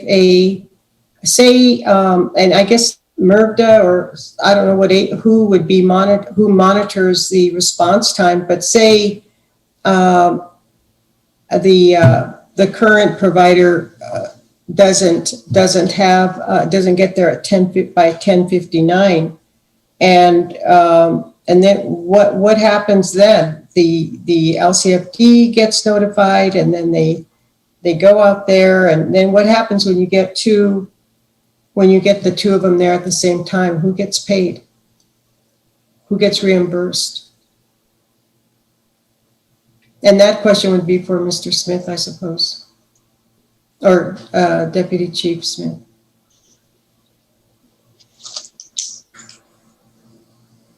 Mayor, Councilor Flores, Jason Smith, Interim Fire Chief. Councilor Flores, to the first part of your question, which I think deals more with how do we know when to send our city transport capable unit, one of our squad units, to a call rather than AMR. So the first thing that we can utilize is our computer-aided dispatch, and that's through MRVDA, through the Mesilla Valley Regional Dispatch Authority, to where if AMR is at status 0 during phase 1, meaning they have no ambulances available for emergency response, Las Cruces Fire Department would be placed on that call to provide transport from one of our squad units, being whichever one is closest to that area to respond to. The other scenario, greater than 10 minutes and 59 seconds, if AMR is responding from other posts within the county, they put ambulance services down in Sunland Park and Chaparral, I believe also up in the Hatch area. So when they're coming from further out, we'll have the ability to cancel them and respond to that call with our squad unit. This is most critical on the high ALS calls, chest pain, stroke, diabetic calls, where we need to get somebody there as quickly as possible. In that case, there's no question about who the fee would go to. We're going to be using the computer-aided dispatch, or CAD, to help facilitate those aspects of it. If AMR doesn't meet its contractual obligation of 1059 within the city, and the county has a different parameter, that question would go to Jamie Michael on how that's enforced currently. In 2023, when we have the new RFP and a new contract, we'll address those steps with that agreement. And Councilor, I hope that answers your questions there. And Yeah. Anything else I can provide? Yes, it does, Chief Smith, Deputy Chief Smith, it does. And I'm glad that the 2023 MOU or whatever it will be. Yeah, you'll have a new MOU back in 2023 in a couple of years. I'm glad that all of that will be definitely defined. I mean, that there'll be definitions and steps and everything is clear. So thank you so much for your response. Thank you, Mr. Mayor. Okay, Councilor Beta-Stubbe. Thank you, Mayor. I'm going to try to be brief since my fellow colleagues had really good questions and answered quite a few of mine. One item I was just going to check on, the county has already voted on their version of this measure as well, have they? No? Mayor, Councilor Beta-Stubbe, Robert DeVale on behalf of legal. That is correct. The county has already signed. Okay, and that was a 5-0 vote for proof of this as well? Looking back, yes, Your Honor. I apologize. Yes, Councilor Beta-Stubbe. Thank you. I think that shows that this really will be a benefit to both county and to the city. So I really appreciate all the work that Interim Chief Smith, Ms. Anastasia Stevens, and Julian Michael, along with legal as well, their legal. So I really appreciate that. And then long term, and this might be a question for our interim chief, does our firefighter rating, and I'm not sure all the parameters with it, but I know that you all are graded on systems, you have ratings, and we have a very good one here in Las Cruces. Will that be beneficial in ratepayer cases for later on? Mayor, Councilor Beta-Stubbe, Jason Smith, Interim Fire Chief. I believe the rating that you're referring to, Councilor, is the ISO PPC Class 1 rating. So that rating there is judged solely on our fire protection ability and our response to fire emergencies. One area where this definitely has helped is our squad program has added certified firefighters to our daily roster. So without the squad program, we would be, our daily staffing would be lower. But with the 3 squads, we add 6 firefighters to every shift, which helps with our staffing rating for ISO. So potentially by adding another squad and another 2 firefighters per shift, we would have more staffing, which would help us maintain our ISO rating. One thing that's important to note is the number of paramedics that we currently have. We're well north of 40 paramedics now in the department. That was from in the 2000s, we only had 2 paramedics. I think when I got on, we brought on 2 paramedics in my academy. So now we definitely have the most paramedics in southern New Mexico. I think we're just behind El Paso, who has a different type of service that they provide. Long story short, adding more firefighters helps with the ISO classification. Fantastic. Thank you very much. And thank you, Mayor. Hey, great. Well, it looks like it's a good agreement, and I'm in support of it after finding out a little bit more. Yes. Mayor? Yes. Okay, we're at 7.4, Resolution 21-091. Do you have another item coming Need up? a motion and a second, please? Yeah, the last one. So moved on the. Second. Second. Motion be discussing Tony Trevino. Boy, it looks like they're having you earn your salary today, Tony. Right? Mr. David Cedillo goes on vacation and drops all these on me when he leaves, so he's enjoying it. Yeah. He's smiling as he's watching you. Or grinning or something, yeah. Well, good afternoon, Mayor, City Council. I'm here today to present to you the contract amendment for the walking, jogging, biking, recreational house project. I think I forgot to say my name. So this is Tony Trevino, for the record, Interim Deputy Director of Public Works. As we all know, these walking and jogging trails are part of the GEO bond project that was approved in 2018. The question exactly that went out to the voters was walking, jogging, biking, recreational trails, and part of the 2018 GEO bonds. Sorry about that. The design portion of this design build project, well, let me just go back a little bit. Staff, we decided to go to a design build mode of construction on this project due to the complexity and the amount of the total length of miles of trails that are kind of similar in ways throughout the project, and a lot of crossings. So we anticipated a much smoother, more beneficial method to use a design build type of project for this one. So we did award the design portion of the design build to Highland Enterprises. That contract award was in the amount of $122,900. That was resolution 20064. And that was just for the pre-construction services up to 60% design. We are at that point now. Staff has reviewed it. We've met with EBID, as the majority of these trails are on EBID right-of-way and laterals. We have 2 of those permits in hand, and we'll be going for the 3rd permit next month with Parks and Rec. This is for the final design and construction. So once we get this amendment approved, they can finish one of the trails design, or even just a segment of it, to get construction going as soon as possible. So we don't have to wait for the entire project to be designed and approved. So with this mode, kind of gives us the ability to just approve the portion of design, which is say a long stretch along one of the laterals that does not impede traffic, so forth, so we can actually start to get some construction done.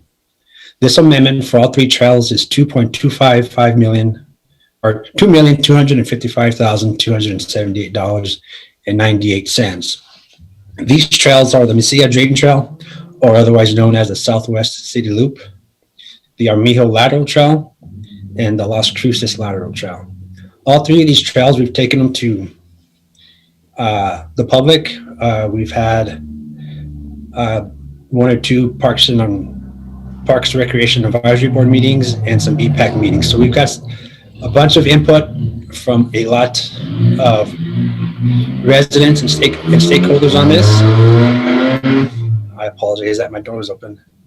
And there was some concerns. We do have some areas that we're having to defer off the lateral and the drains due to crossings of BNSF Railroad and not having direct access from EBID property onto city right of way. So there's some areas that we're having to divert off the original intended trail of the drains or laterals and utilize the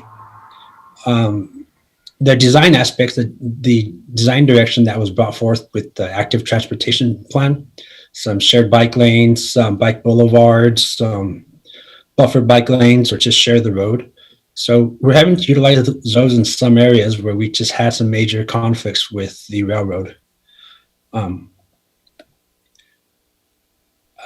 With that, all those options, all those diversions were shown to the public, BPAC, the Bike and Rec Advisory, the Parks and Rec Advisory Board, as well as EBID, and have gotten their go ahead for now. And as we did tell them, those diversions, those detours are only in the interim condition to create connectivity with our current situation, our current time limit, and our current funding, and we will keep moving forward to continue those drains, those trails along the laterals as it was first voted on and approved on. So with that, here are the options for council approval for us to move into the design and construction. And I will stand for any questions. Thanks, Tony. Councilor Flores. Oh, you have your hand up still forgot to put it down. Councilor Bencomo. Thank you, Mayor, and thank you so much, Tony. I'm glad David's on vacation. He literally answers emails at whenever I email him at 6 p.m. on the weekend. So I'm glad he's on vacation.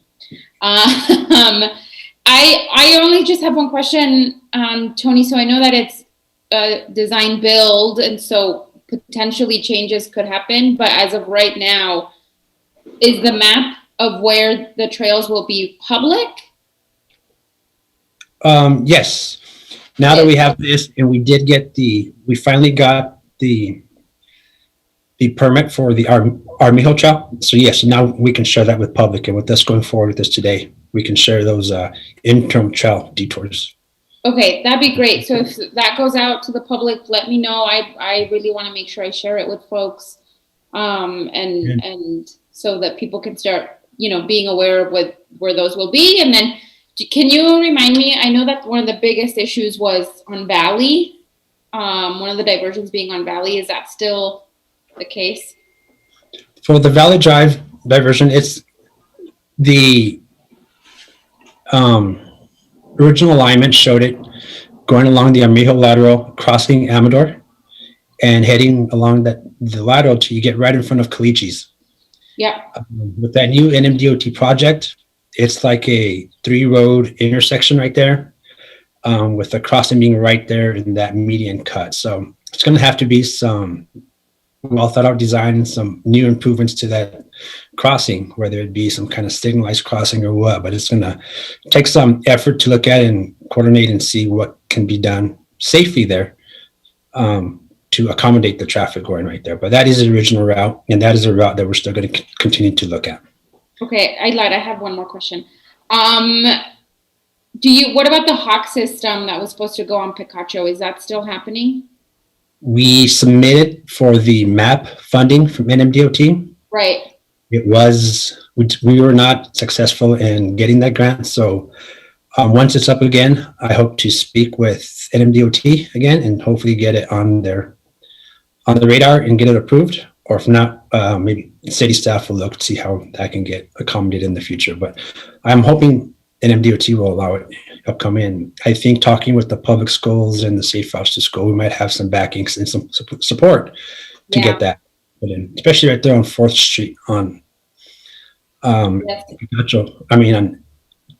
Picacho, and then the one on Picacho near 17th Street also. Thanks, Tony. Let me know if I can support on that. I think that's really important. And but the plan is to put some sort of hawk system there. It's just a matter of where the money comes from. Yes, ma'am. In the future, that is definitely the plan. Okay, thank you. And go back to answer your question for these trails. I just remembered that Miss Jamie Rickman put up on the GeoBond website some of the meetings that came about with these trails, and she has those alignments on the GeoBond website as well. So we'll take a look at those and make sure those are the updated ones for you all. Thank you, Tony. I really appreciate it. Yes, Thanks, Mayor. Okay, doesn't look like there's any other questions. If not, Christine? This is on the motion to approve Resolution 21091. Councilor Stevie? Yes. Councilor, I think you're cutting out there, Christine. where everybody's sorry. So Councilor Beta Stuvi said, I don't know. You want to start with her again? Councilor Beta Stevie, and then Councilor Vasquez is absent, and Councilor Benco. Yes. Okay. Councilor Sorg. Yes. Councilor Flores. Yes. Councilor Condetta. Yes.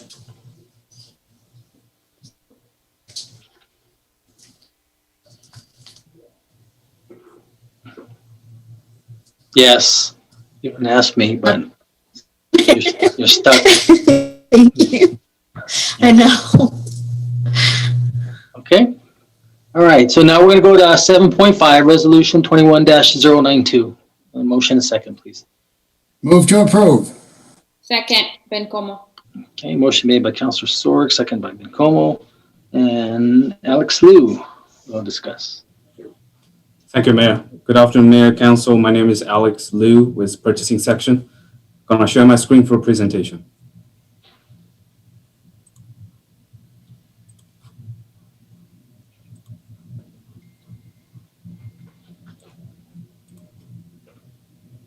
Can everybody see the presentation now? Yes. Thank you. This is the procurement for 5 Stations 3 construction portion of the service. It is a gold bond project for the city of Las Cruces. Request for proposal number 20-21-012 was for the construction portion of the 5 Station 3 replacement. The design has been completed by Decker Parish Sabatini of Albuquerque, New Mexico. March 18, 2019, the City Council approved the funding and the placement of this project on the city capital improvement plan for the fiscal year 18-19. This RFP was issued July 10th, 2020. It was advertised on Las Cruces Sun News and New Mexico BitNet. It was on the market for over a month and due back to the city August 18th, 2020. 116 respondents solicited, 8 proposals received. The Selection Advisory Committee recommends James Corporation of Las Cruces, New Mexico to be awarded for contract. The total amount is not to exceed $4,525,017. The estimated completion date is 365 days after the notice to proceed. And here are your council options. We'll stand for questions. Thank you. Thanks, Alex. So just an FYI, James Corporation is the one who built City Hall, and I think they did a good job. And when we had problems with the roof, they took care of it. So to me, that's a big deal. I appreciate that. Councilor Bencomo. Thanks, Mayor. I have a question. I know that if interim, unless you know as well, Alex, but if interim Chief Smith is on, is this contract, does it include the 2 additional dorms that we were hoping Firehouse 3 had? Because I know that was a big issue for the firehouse. Sure, I'll defer the questions. Thank you. Chief Smith, you can answer that, or I can take it. It doesn't matter. Sure, Mayor, Councilor McComo, Jason Smith, Interim Fire Chief. No, my understanding is this does not include the bid lot for the 2 extra dorm rooms. Okay, is that going to be an issue? I know that, you know, in talking with some of you, definitely Tony, that we know that it'll be more affordable to get those built now than sometime in the future. So is there a plan for that? I mean, I obviously don't want to stall this, like this has to get moving, but I want to make sure that the firehouse and the crews get what they need. Yeah, Mayor, Councilor Bencomo, you are exactly right. And the reason that you hit it on the head of that for stalling, with the way we bid it out, we had those for this purpose exactly, in case depending on funding. If it did come in over budget, it still allows us to go through this procurement process, executing the contract, which is about a 3 to 4 month process. At that time, we're not going to start disturbing ground. We're not going to do anything. So this allows us the time. And I've been reached out by Budget, Luann, and Chief Smith has also reached out that the money is highly probably going to come in. So at that point, we'll just have to do a change order and get that incorporated into the project. It's already designed for it. It's already accommodated for it. So this just does not let us get behind anymore. So this project can be done in an early time to get them moved over into the new facility. But we have in total intentions of adding the additional dorms and possibly the second solar array parking structure to there also. Okay, thank you, Tony. I trust you on that. Fingers crossed. I appreciate that. Yes, no, that is definitely the plan. Thank you very much. I appreciate that. I don't want Chief Smith chasing me, so. Tony, how much extra is it? Mayor, the bunk rooms are 85,000 and the solar array with the carport is 90,000. Yeah, okay, I'm sure worst case scenario, we'll find the money. Okay, good. Councilor Sword. So Tony, thank you, Mayor, by the way. So you're saying we can't put solar on it now? Mayor, Councilor Sorg, it is getting solar. The original plan had 2 solar powered structures or solar covered structures for parking.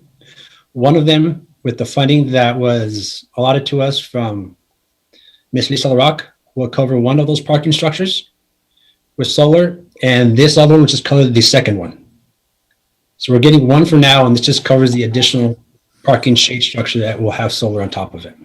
Oh, very good. Thank you. How about the roof of the fire station? Didn't that work out to have solar on it? No, sir. I believe after the design, as the consultants looked further into it, it was agreed to have it on those parking shade structures, as those trucks are parked there for quite some time when the firefighters are there for 24 hours, 48 hours. That way they can actually have some cover for their cars also. And yes. So. Yeah, good. Yeah, the parking lots are always good. I just was saying, in addition to the parking lot, have it rough. Yeah, and I think the way it's designed. Yeah. As low as the parapet was in that building, it would have been highly visible from Valley Drive. So they're trying to keep it to the back a little bit. Aw. What's wrong with solar panels? They look beautiful. You know how those are. Never mind. Forget it. Thank you, Mayor. That's all I. Thank you, Councilor. Okay, seeing no more questions, Christine? This is on the motion to approve resolution 21-092. Councilor Beta-Stuvi? Yes. Councilor Vasquez is absent. Councilor Bencomo? Yes. Councilor Sorg? Yes. Councilor Flores? Yes. Councilor Gandara? Yes. Mayor? Yes. Okay, 7.6, resolution 21-093. Need a motion, a second, please. Move to approve. Need a second. Second by Flores. Okay, second by Flores. Okay, Mike Bartholomew, Director, Roadrunner Transit. Yes, thank you, Mayor and Council. I'm going to do a short presentation on the safety plan that is before Council for approval right now. So let me share the screen here. Excuse me.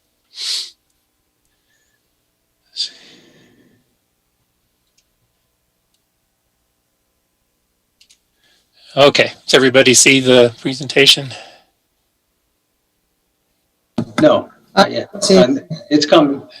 There you go. There it is. There it is. Okay, good. So, excuse me, got a little bit of allergies today. First, I wanted to start by talking about why we need to have the safety plan. As some of you may be aware, that over the past several years have been a number of serious accidents in the transit industry, especially in transit rail. So in July 2018, the FTA started setting rules requiring a safety management systems-based program. And these kind of followed along with what the aviation industry had already established, and also were established by the Federal Rail Administration in the rail sector. So they started with the transit rail, and now it's extended now to the urbanized transit systems to have this type of plan. But the most important reason is it makes good sense to have a good strong managed safety plan like this, because it elevates the importance of the safety programs, it improves the safety for everyone, and it improves confidence in the transit system. So exactly what is the FTA rule? It was called, like a lot of government agencies, we have all these acronyms. We call it the PTASP, which stands for Public Transportation Agency Safety Plan. And urban grantees are required to have this plan developed using what's called SMS, Safety Management Systems-based plans. I'll define that shortly. The plans are designed to be scalable, so large agencies will have a more detailed, robust plans than the smaller agencies. And the plans have to be turned into FTA by the end of this month. Actually, by the time when I made this slide, it was the end of this month, but last week FTA did do an extension on that due to COVID issues. They're extending the due date a few months, but our plan is still to submit this by the end of the month. And then as we have triennial reviews from FTA, our next one being in 2023, the FTA will assess the program compliance during those reviews. As I mentioned, urban systems have to have these plans. Large urban systems, which are systems that serve population areas of 200,000 plus, were required to develop their own plan. The smaller urban systems, those serving populations between 50,000 and 200,000, could be managed either by the state, or the small systems themselves could develop their own plan. The New Mexico DOT kind of polled the 4 small urbans in the state of New Mexico, and the consensus was that it would be better that we have a plan that's designed tailor-made for our own system. So what NMDOT did was they opted to hire a contractor to assist the 4 small urbans in developing their safety plans. So what is SMS? It's a way to effectively manage risk and mitigation by having a total organizational involvement in a formalized program. It brings management and labor together in the process. It's important that they're all they have buy-in and they participate and have knowledge in the process. The advantage of SMS is that it helps us detect safety problems earlier. We are required to share and analyze safety data, which makes the whole process more effective. And we have to have measurement standards in place. One of the requirements is that we develop safety targets. And so these are in our plan. And this is just a screenshot of the table showing what our targets are. And these required targets are really based around safety on the buses themselves. Because we operate a fixed route service and a dial ride service, we set targets for each separately. So we have we work on setting up a 5-year running average for safety. And going back 5 years, we have had one fatality involving a transit vehicle not in dial-a-ride. The one that happened several years ago, I believe in December 2018, was the very first fatality in the transit system. Then we have ratios where we measure fatalities based on what's called VRMs, or vehicle revenue miles. So these are when the vehicles are in what we call revenue service, or actually in service picking up people at that particular time. A vehicle that is going in between the start of a run or the end of the run at the day and the shop, those aren't in revenue service. Or if they're being used for training drivers, or the mechanics are doing testing on them, those are not considered revenue vehicles. So anyway, as you can see in the chart, we establish a number of ratios, and the absolute mandated one was the system reliability. The one, the very last one, is basically the number of vehicle revenue miles that we incur between major failures. Now, a vehicle revenue mile is a sum of all of the mileage put on the vehicle. So if a vehicle puts on 200 miles a day, and then vehicle 2 puts on 200 miles a day, those are like 400 vehicle revenue miles, and so forth. A major system failure is when there's an incident or a system on a bus fails when the vehicle's in revenue service and creates a safety concern, interrupting the service. Now, a major system failure can be something as minor as a flat tire that interrupts the route, but you can't drive the bus because it isn't safe. It could be a broken mirror. Some system failures that, for example, that wouldn't be considered major, although some people around here may think they are, would be like if the AC system broke down on the bus. It's not something that creates an immediate safety situation that requires us to interrupt the route service. These definitions are all based on what's established by the Federal Transit Administration and what we would have to be reporting every year to the FTA through our National Transit Database reporting. Also, these performance measures, once Council approves our plan, are transmitted to the Mesilla Valley MPO and to the New Mexico DOT for use in their planning processes as well. There are 4 required elements in the plan. I'll go over those real quickly. The first is a safety management policy elements, and we have to have a policy statement from the city manager that's outlined in the plan that you have before you. And it includes things like the city manager's commitment to having the organization committed to safety, commitment to engaging and training employees in safety protocols, requiring employees to be responsible and accountable, and a number of other requirements.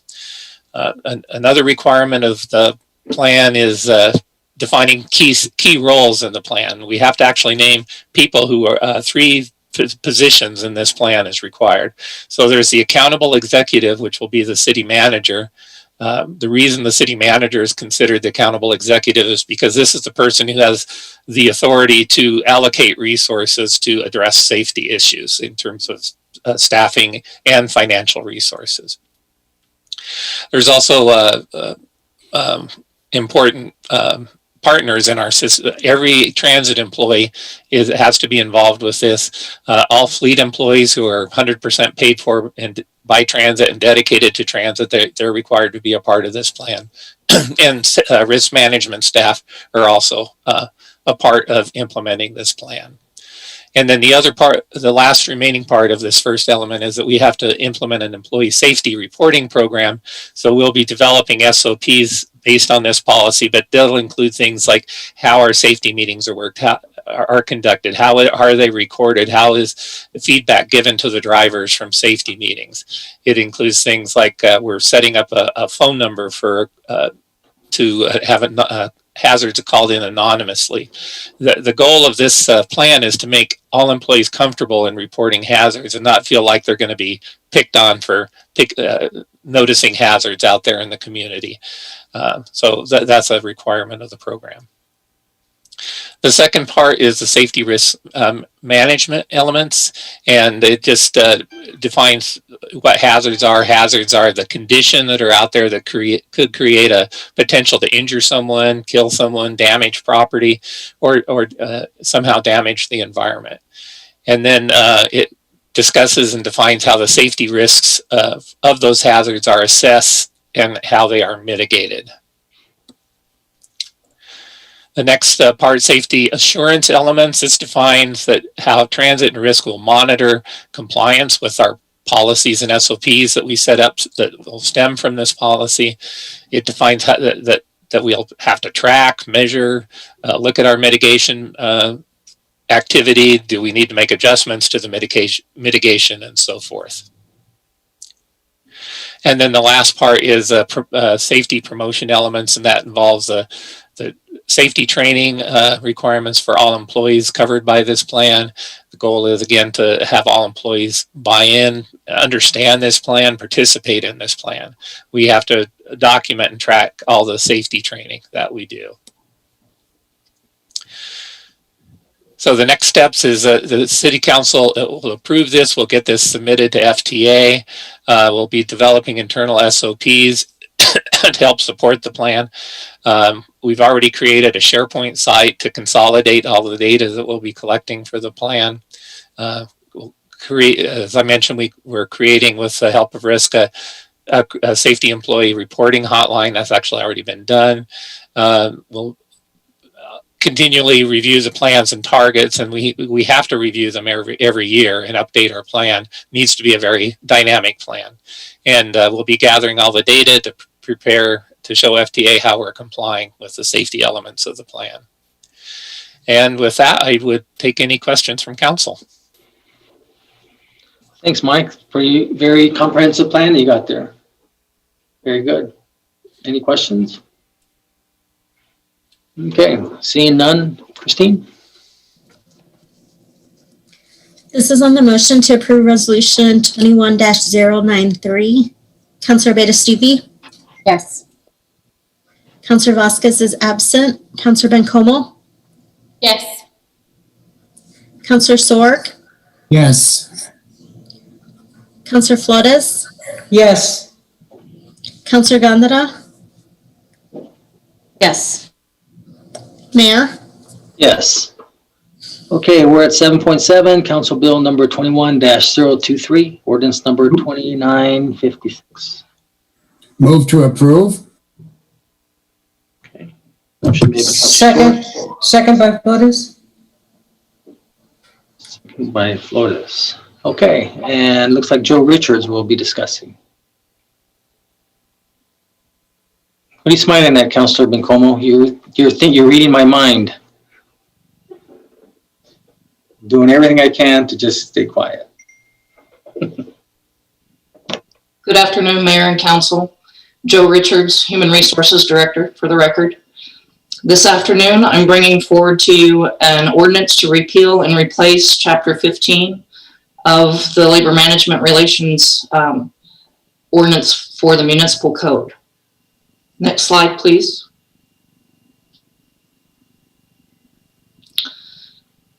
So the Labor Management Relations Board is composed of 3 members appointed by the mayor and approved by council. 1 member is recommended by the union representatives. 1 member is recommended by the city manager, and then 1 member is recommended by the first 2 appointees. All of these members shall reside in Doña Ana County. Next slide, please. So some background for this. The governor signed House Bill 364 that amended certain chapters of the Public Employees Bargaining Act. In order to retain our local labor management relations board, we're required to repeal and replace Chapter 15 of the Municipal Code. Next slide, please. So those amendments include, there's some different definitions and included and expanded on some definitions. They restructured certain sections of the code and changed some timelines for elections, provided for additional duties of the board, and timelines for gathering information. With that, next slide, please. Your options are here, and I will stand for questions, as well as I also have Rob Cabello to answer any questions as well. Thanks, Joe. Councilor Flores. Thank you, Mayor, and thank you, Ms. Richards. What are the changes? I mean, why we'd be approving a blank check here? I mean, figuratively speaking. So what are the changes, and is this Mr. Mayor, councilors, Joe Richards for the record. There were a number of amendments in the ordinance. I don't know if Rob can speak specifically to some of them. I did give a summary of a few of the major ones, I believe, that were included. So I don't know if Rob has any additional feedback on that. Yep, and Mayor, this is Barbara DeLeon, and Rob Cabello's in my office, and he's prepared to speak to that. So here it comes. Okay. Mayor, Councilor Flores, Robert Cabello on behalf of legal. First off, the changes that we have in the ordinance reflects the changes that were actually in the statutes. And let me go over some general ones. As far as definitions, it expands the definition of public employee to include employees that are essentially have wholly grant funded or partially grant or 1/3 party grant source jobs. So people that have jobs that are based on grants or that are mostly funded by grants. Sometimes we have a number of situations where jobs are both from public funds and then from a grant fund source. What it does is it authorizes the local board. It gives them some new powers. Well, let me go back to some definitions. One of the changes that you'll see throughout is not so much, it's a morally significant change, is that it changes the male pronoun of his, it changes to person. It's not so much a substantive change, but it's a moral one. As far as the powers that are expanded for the local labor board organization, there's an actual, there are actual damage related to dues. They can actually now resolve back pay, including benefits, reinstatement with the same seniority status an employee had before. They can now issue declaratory relief of punitive remedies and temporary restraining orders or preliminary injunctions. It basically also allows bargaining unit to now engage or continue to engage in mutually benefit sort of plans. It allows the representative to use public email to do their business as far as with gathering information, claims, or taking complaints, or investigation of issues, or even doing setting up organizational events. Also, so I've gone through the list. It also provides, upon a valid petition, allows it requires that the public employee agency to provide the names and titles to the labor board organization. To provide, it also forces the public employee agency to grant the public bargaining unit time within the work hour to actually do some of its organizational or informational events, so it doesn't just have to be off hours. And I think those are the kind of some of the more general ones, but I mean there are other ones that I will address those. I don't know if I answered the question for Councilor Flores. Yes, you have. Thank you so much, Attorney Cabello. Thank you, Ms. Richards. Well, that was fast. Okay, any other questions? All right, seeing none. Christine. This is on the motion to approve ordinance 2956. Councilor Bates-Duvey? Yes. Councilor Vasquez is absent. Councilor Bencomo? Yes. Councilor Sorg? Yes. Councilor Flores? Yes. Councilor Gondeta? Yes. Mayor? Yes. Okay, there are no board appointments and notices of, there's no proposed ordinances either. Now we'll go to board reports and comment. So earlier in our meeting, and then also at a former meeting that we had, it was discussed when Memorial Medical Center was talking about wanting to reduce the amount of money that they currently pay the city. Okay, so let me back up. So the Memorial Medical Center is owned by both the city and county. And so about 2004, city and county leased to Life Point, I believe. And that's how we got our money for the Telshore Fund, 20 million apiece from the city and county. And so they came to also included in that agreement, they're supposed to take a certain percentage of their revenues and put it back into the hospital. And in early years, they were expanding on the building, and now they've been kind of doing that with equipment. And so one of the things that I had mentioned to them would be nice is to maybe look at building a new hospital. Because interest rates are really low right now. I mean, lowest that we'll probably ever see it again.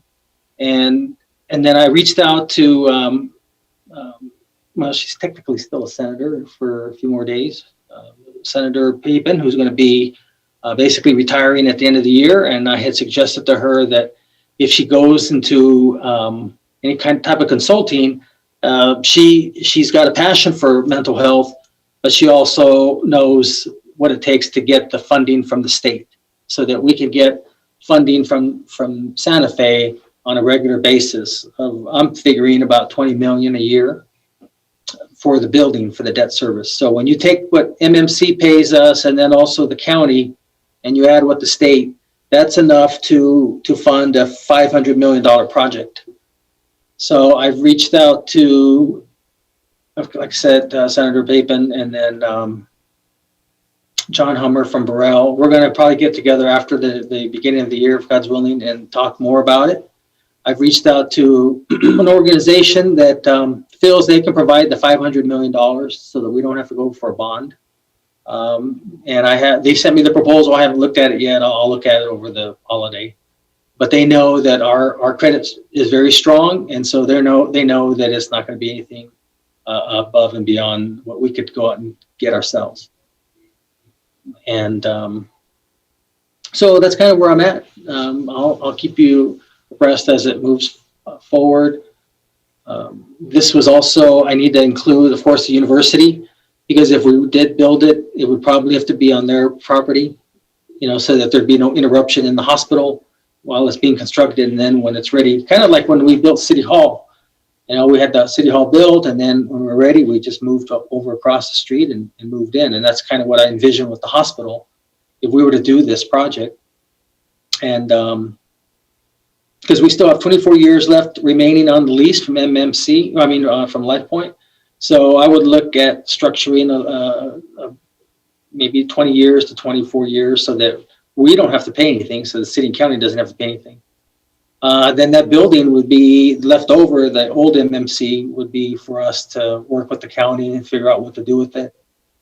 Maybe we could put a few of those places there for those that are released from the hospital, kind of as a transition. And then maybe we can also use that for other NGOs to use. I don't know, there's a myriad of things. That's for the community to decide and council to decide if we even go there.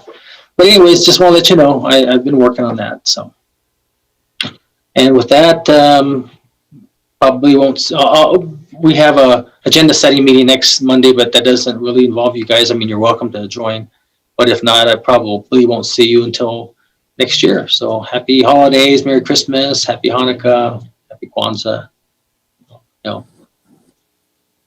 You can smile, Councilor Flores. Didn't I see a work session next Monday scheduled? Oh, I thought we were going to cancel that. No, I'm okay. no, that's why I wasn't smiling. Oh, You okay. get away with it. So okay. do you want to take? I would like to cancel it. Okay, well, we can cancel it. Why should it be canceled? No, we don't have to. I mean, There was something on the agenda for December 28th. I can't recall what it was exactly, but Remember, why should we? Right, nobody's going out of town. I guess we can have it. How about a break? Want a break? Okay, then, all right, well, let's just see. Tell me in your council comments if you want a break or not. So let's go to you, Mayor Pro Tem. I want a break. Hey, you want a break? Yeah. You have anything else to say? Yes, I do. Thanks, Mayor. I appreciate the opportunity. I attended the State of Behavioral Health in the county last week. Very informative through our local behavioral health collaborative. Roseanne Vasquez and Jessica should be did. Jolene Martinez, FYI, for their work. They had partnered with the SOAR project to survey our behavioral health system. And of course, there's a number of things that we need to continue to work on. A lot of it is around coordination, collaboration, communication, ensuring that we have a shared database, resource guide that really is helpful to providers and I would say our residents as well. There's such a shortage of behavioral health, behavioral health counselors, providers, mental health, and specialty. And so, Mayor, I'd like to continue to work on that as we move into our strategic planning session. And I think that as a community, and the two largest entities, right, the county and the city, that we should probably have some metrics in reference to that. We've done a lot in regards to, improving providing more access to internships, apprenticeships, those kinds of things. But I think in response to this and your earlier comments about working, with other big entities around a hospital, that this would be a great opportunity to speak to what we could do collectively to recruit our behavioral health specialists, counselors, specialists in this area. We continue to lag behind. I think I saw the ratio 300 to 1, 300 clients to 1 provider. That's just not the most appropriate way to essentially provide quality services. And so I'd like for us to take special steps to coordinate our efforts moving forward. And then asking if we can put Roseanne Vasquez and Jessica Romero on a work session soon to talk about the report. It's an in-depth report. It was a great PowerPoint presentation. They're just doing, again, phenomenal work related to the coordination and collaboration of behavioral health system up and down the county, which then leads me to the behavioral health district, Mayor. I've completed my contacts with all the mayors up and down the county. I spoke to all of them, and they seem very interested in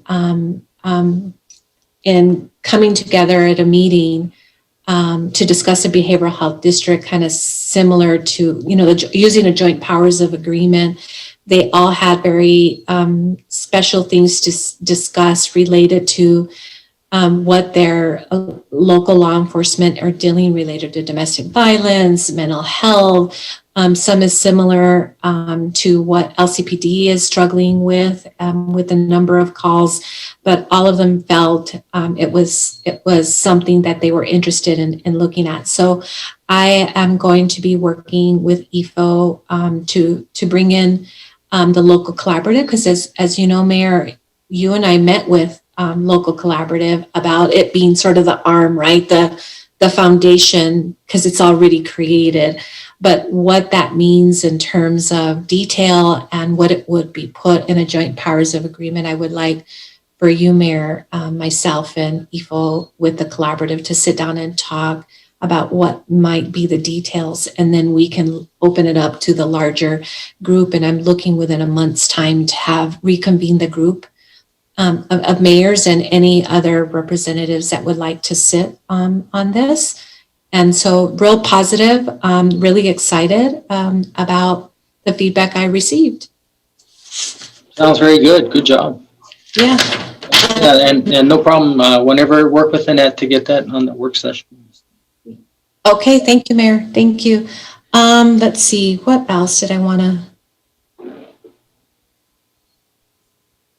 You know, Mayor, as part of the ambulance, I didn't say, it felt like it would just, I had already talked in maybe a couple of times in that particular, but I think it's important to do a feasibility or a financial study or impact study related to from year to year, what that's going to look like moving forward.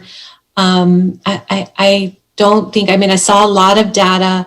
I saw maybe what somewhat of a projection of the fiscal implication, but I'm wondering if we could agree to actually get some real data and related to the fiscal impacts moving forward, so that we understand what the budget implications are of that, our receiving our certificate, and what maybe the increases in budget to fire will be. And that's it, Mayor. Thank you. Happy New Year, or Merry Christmas, Happy Holidays, Happy Hanukkah.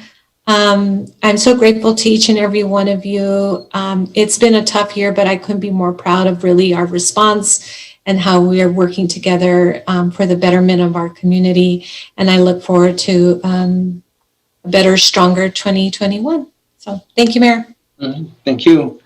Before I get to Councilor Flores, so it looks like the agenda hasn't been set yet, but on our work session agenda items, it looks like we may be discussing just two, the Las Cruces International Airport lease and rates analysis and a review of the UTV ordinance, which I personally, those two probably could wait. I mean, if you really want to take the break, I don't see a reason why we can't cancel Monday's meeting. Work session. Well, if I may. Sure, yeah, you're next. You want to be the curmudgeon? You want to be a flying suit? Say no? Yeah, why not? Why not? Well, I already had you down for no. Yeah, okay, yeah, no. And the reason is because I am, and I knew there was something very important. Thank you for jogging my memory. LRU, the lease agreement is very important. And it's something that's been going back and forth, and people on the board, people, the tenants, and just the general population who accesses or in any way part of the airport community, the airport family there. They're looking forward to go ahead with that LRU lease agreement. So, you know, for some it was very upsetting. So, and there was a special meeting for it last week, and Andy Hume, Mr. Hume, indicated that it would be voted on at City Council, or that would be, that it would be presented to City Council on December 28. So the airport community is expecting a presentation. And I think out of respect and deference to that announcement to many people who use the airport, we should, you can just have two items. You don't have to have 20 million like you usually do. Okay, thank you.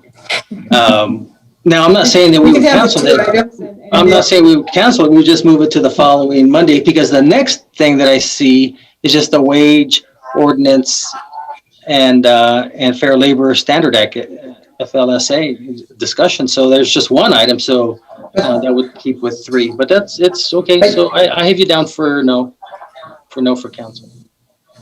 Thank you. Okay, thank you, Mr. Mayor.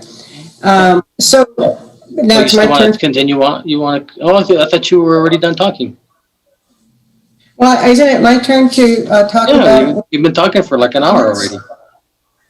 No, I can talk for two. I can do a filibuster like that. Yeah, I know. I have a Gemini rising. I can talk forever on anything and everything. So that was just my spiel on that meeting next week. At any rate, or my reasons for going on with it. Anyway, so see that young lady right there, the Councilor Betastuvi? She's hungry. She wants to eat dinner, and she needs her mom to make her something to eat. Now, you don't want to have her have peanut butter and jelly sandwiches again, do you? No, I know that Tessa's a very good mommy, and she popped a chicken to be roasted in the oven, and all the veggies are in there, and so it's a one pot meal, and her kids are very resourceful too. So yeah. So anyway, I just want to say that a few things. Number one, to the general public, to our constituents, residents of the city. Confirm your trash your trash day pickup day. That is changing for a lot of people. And then the grappler schedule will change too. And grappler only comes around once a month. And if you miss it, then you're going to have a pile of stuff. And it's going to be important, especially with, well, I don't know, with the holidays and gifts exchanges and stuff like that. So anyway, the notice came in your utility bill, so look at that, or is coming if you haven't yet received it. The other thing I want to share with you is that I received, Christmas is around the corner. A lot of people in our community are Catholic or Christian. And even for those who aren't, this is an astronomical event. Today, beginning, let's see, the Christmas star, the famous star that, was over in the east, and the three magi followed it, and they got to Belen. We call it Bethlehem, but it's really Belen. And so anyway, it's going to, and what it is, it's not really a star. It's the alignment of Jupiter and Saturn. And this happened in, the last occurrence was March 4, 1226. And for this part of the world, like from Albuquerque, the pair will become visible around 1715. So that's in 7 minutes. And then it will become visible at the dusk, as the dusk fades, and it's 19 degrees above your southwestern horizon. So anyway, it'll be there probably for a couple of hours. So anyway, so when those two planets align, they're the two largest planets in our solar system. It looks like a huge star.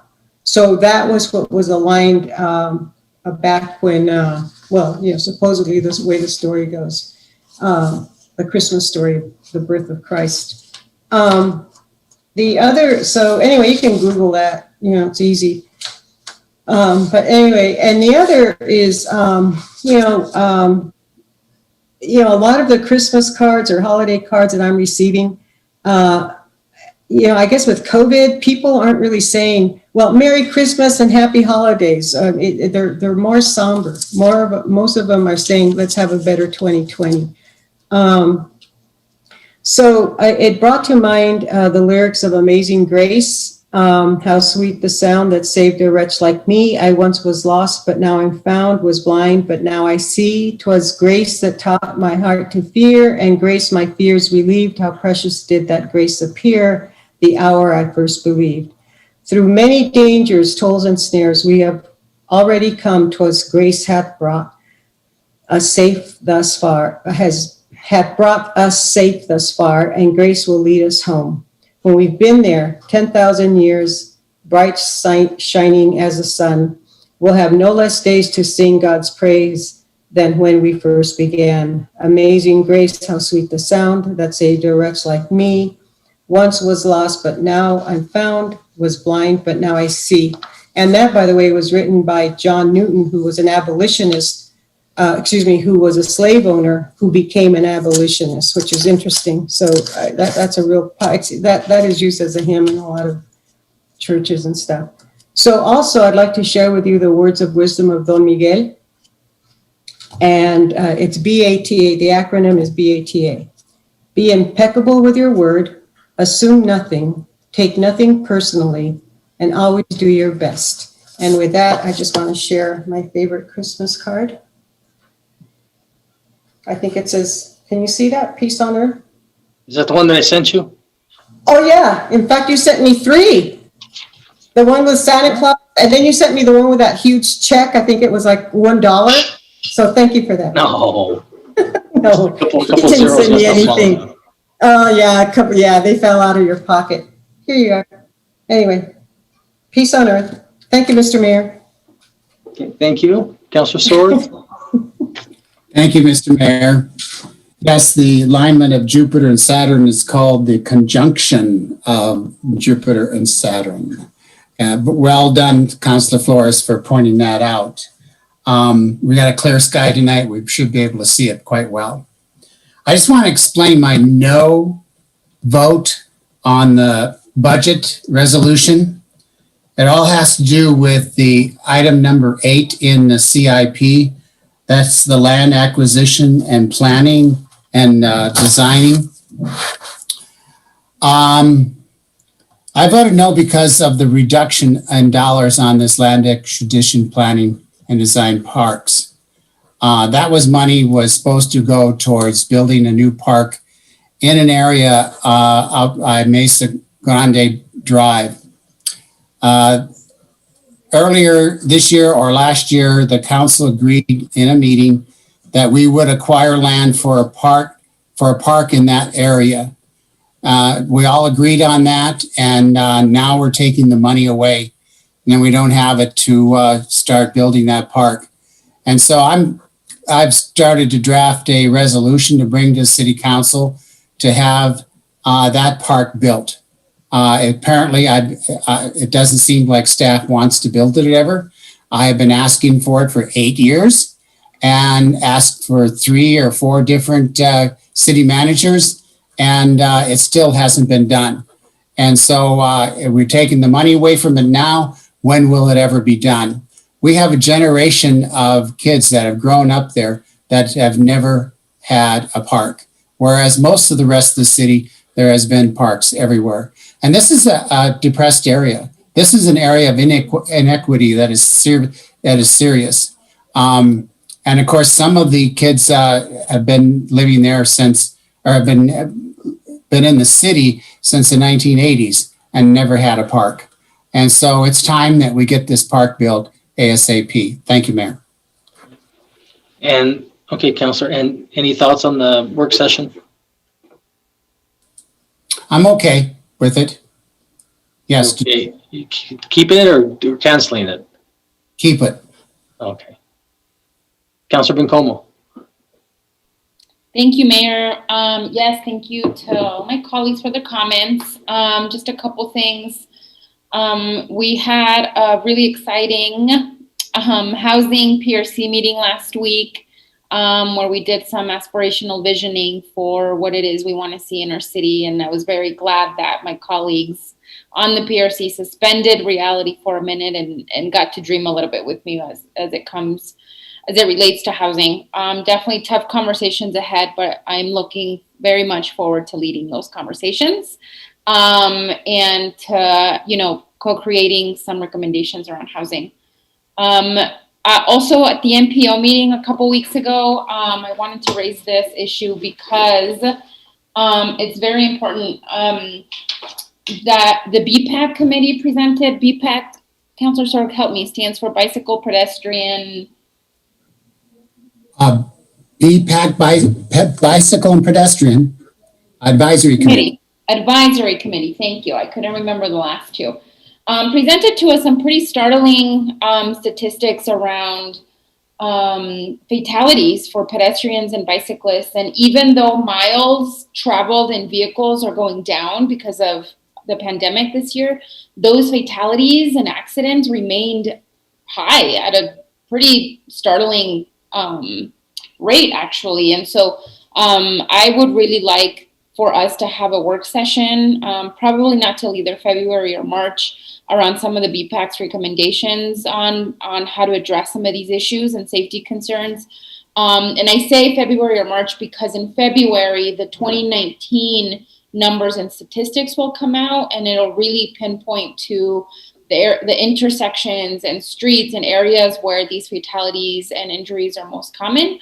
And so I'd really like us to have a work session to learn about those areas and then be able to address them accordingly. The other work session, Mr. Mayor, that I would like to have, as you suggested last week at the work session, or 2 weeks ago when we were discussing the legislative priorities, I would really like the council to consider, I would really like us to consider moving a resolution in support of the House Joint Resolution 1, which is asking the legislature to invest an additional 1% from the land grant permanent fund that would go towards early childhood education programs. This was one of the biggest topics in the Governor's Council on Racial Justice, given that 80% of kids in New Mexico are people of color, are kids of color. And we are ranked 50th in the kids count rating in the country. And to me, that's 1%, frankly, is not enough. And so this has been fought by many in the legislature for a really long time. And I really think it's time that we call this the permanent fund, we call it the rainy day fund, but it's pouring in New Mexico, especially when you consider the well-being of children. And so I'm definitely happy to work with staff on drafting a resolution, but if you believe that we need to have a work session instead, I'm happy to also talk to the sponsors, which are Representative Lundstrom, Momaestras, and Representative Javier Martinez, to come talk to us about more in depth this resolution, this bill, this piece of legislation, and why it's so critical, especially right now after COVID. I'm not sure what the process is after that, but that is I'd like to. Do you know what 1% would equal? Well, the fund right now is like $22 billion. Oh, okay. So you're talking 1% of that. Oh, easy, for sure. I support that. I would go as far as $1 billion to take it out of there. So just talking 1% of that, sure. I'm okay with it. Just go ahead and get with Christopher, our new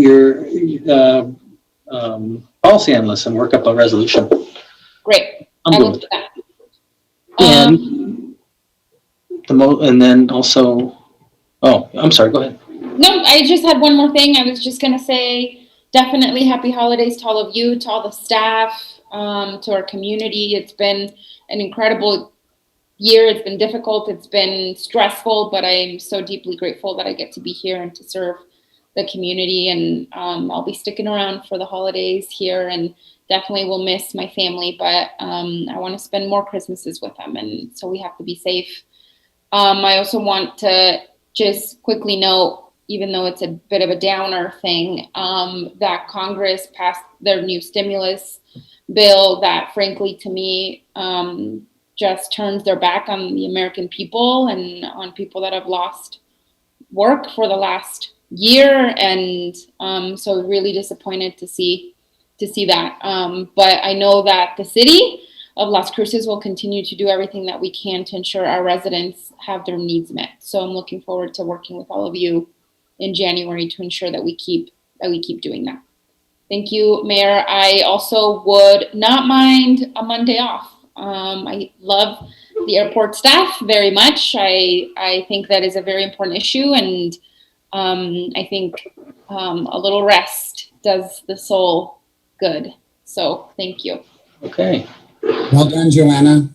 I agree with you. Now, if that's not a fair weathered friend, I mean, you go one way or the other. Which is it? I'm just kidding. Councilor Betas. Comments about the federal government's. Oh, I thought you meant about canceling the meeting. Yeah. No, I can go either way on Monday. I don't mind taking the day off either. Okay. Councilor Betas. Thank you, Mayor. We had a quality of life meeting last week. I a week and a half ago already. And we were able to get some updates on different items. One thing that was mentioned, that there was going to be some kids, crafting kits available for distribution. I'm not sure if those are already out or not, but if they are not, I know that they had quite a few of them available for like over 1,000 for residents. So I want to make sure that we are able to get those, any sort of communication out to make sure that those are all taken. I was able to take a brief trip with Mr. Peely to our OEM last week to look at just the command structure and system, to talk about communication. And I believe we had a really good, productive conversation with Mr. Combs and with Julian Michaels. And we were able to talk about what this next step of the pandemic will basically lead us to. And right now, as you know, we are starting with vaccinations, which is wonderful, but they are right now very limited to our first responders, which are very needed. But it does mean that we still need to make sure that we have great communication going out still, that it's important to stay masked, socially distanced, and that we are unfortunately prepped to know that we will probably see spikes after the Christmas holiday season. As much as we want to make sure that people are staying apart, even though it is very hard, the reality is we will probably see some of those. And so how do we prepare? One great item that I think came from our discussion is working together with the OEM to do our own county type public announcement, brief messaging, and we can have it like twice a month, have different topics, everything from answering questions from vaccination. I know there's going to be a lot of who will get it, when might that happen, what are the criteria, so things like that, and then anything else that comes up. So I think that would be really great. That keeps us all here in Doña Ana County on the same page, great messaging together too, and so that we can work together, get us into the green and keep our community safe. So I really appreciate the time that the OEM took with me and Mr. Peely. Looking forward also for potentially a work session item later on, as much as I think everybody's over elections and not wanting to think about that. We will have municipal elections in about 2 years. And so I'd love to be able to have a work session just to make sure that everything, even from campaign finance to just the structure of how it went last time around, that everything's smooth. I do believe there are a couple changes that perhaps Christine Rivera would like to see, and I as well, just to make sure we can make that process as smooth as possible leading up. And if we can do it sooner rather than later, we don't have to be worrying about this at the last minute. So I would like to see something like that. And do you have your message? We have one small message for the kids that might be watching. You know, it's everybody's choice to be on here at 524. But what do you have to say for the kids? Dr. Fauci takes a trip to the North Pole and gives the vaccine to Santa so he could give presents to people. So yes, Dr. did. So if we... I heard that. And for the record, your name is? And your? Penny. Penny. And your last name isn't Loafer, is it? What's your last name? Stevie. Oh, okay. Very good. Well, thank you. I'm glad to hear that. I'm going to put a press release out that Dr. Fauci vaccinated Santa, and that's a good thing. Glad I heard about that this week, though. So thank you for that, Penny, for that update. Thank you. And thank you, everyone. It has been a very eventful year, a very good year, even though we've had a lot of trials. But I thank every one of you for your help and support along this way. So thank you, and have a Merry Christmas, Happy Holidays. a good new year. Mhm. And any thoughts on the meeting? Work session? A day off would be nice. Okay. All right, now we're going to go to the city manager's report. It's kind of hard to keep you from always jumping in on the meetings there, you folks, so. Thank you, Mayor. Good evening, Mayor and Council. Thank you. I don't have too much here. I just wanted to go over a couple things and then some updates on COVID.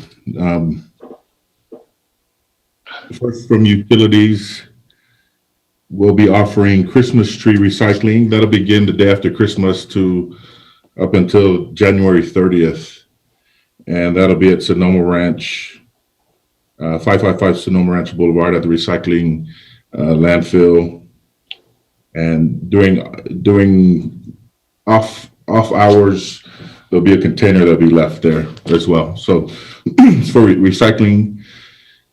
And then I know everybody's been made aware of my new ACM. We talked about them last time, and just want to let everybody know now that we have our city management team in place.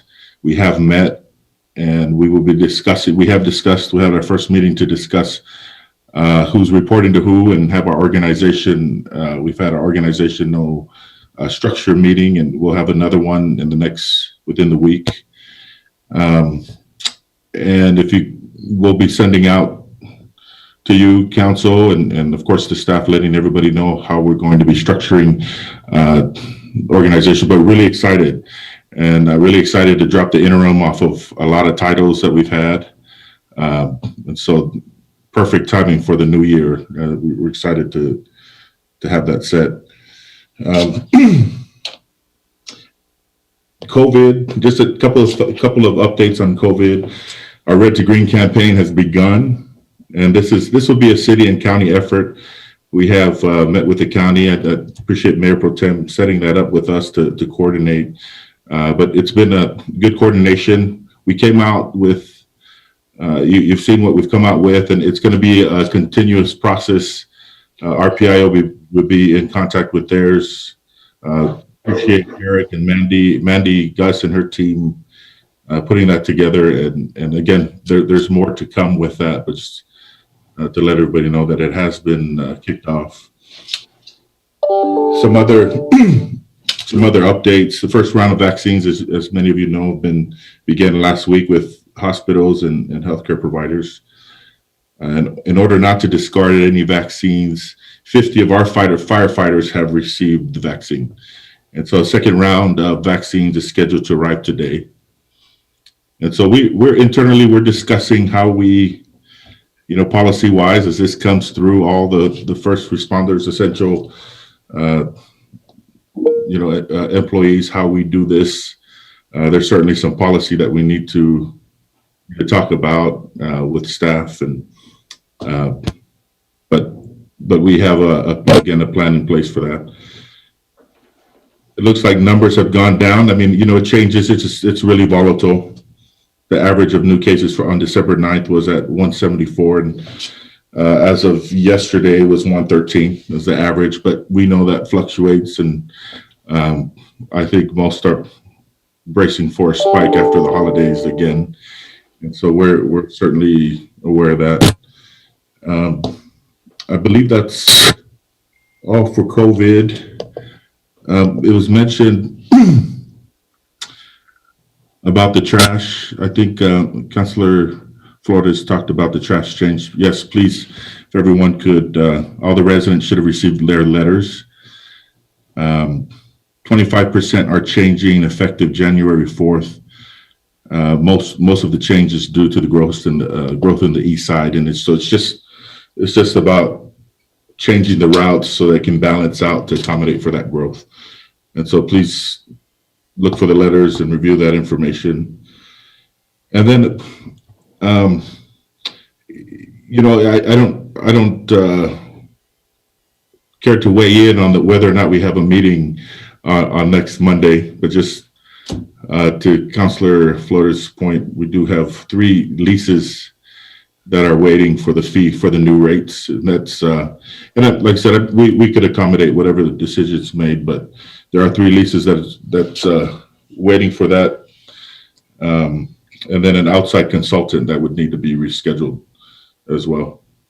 I believe that's all I have, Mayor and Council. Thank you. Merry Christmas to all of you. Thanks, Ifo. I don't know if your colleagues mentioned about the gifts for city council members, very typical of first year city managers, but did they mention that to you? They didn't. No, because it's not true. On it. It's not true. Well, I'll send you the details. Yes, please text me. No, I'm just kidding. Okay, well, thanks everybody. Thanks for all that you all did this year, and hope to see you again soon. Okay. The 28th, we'll be on the 28th, right? We'll see.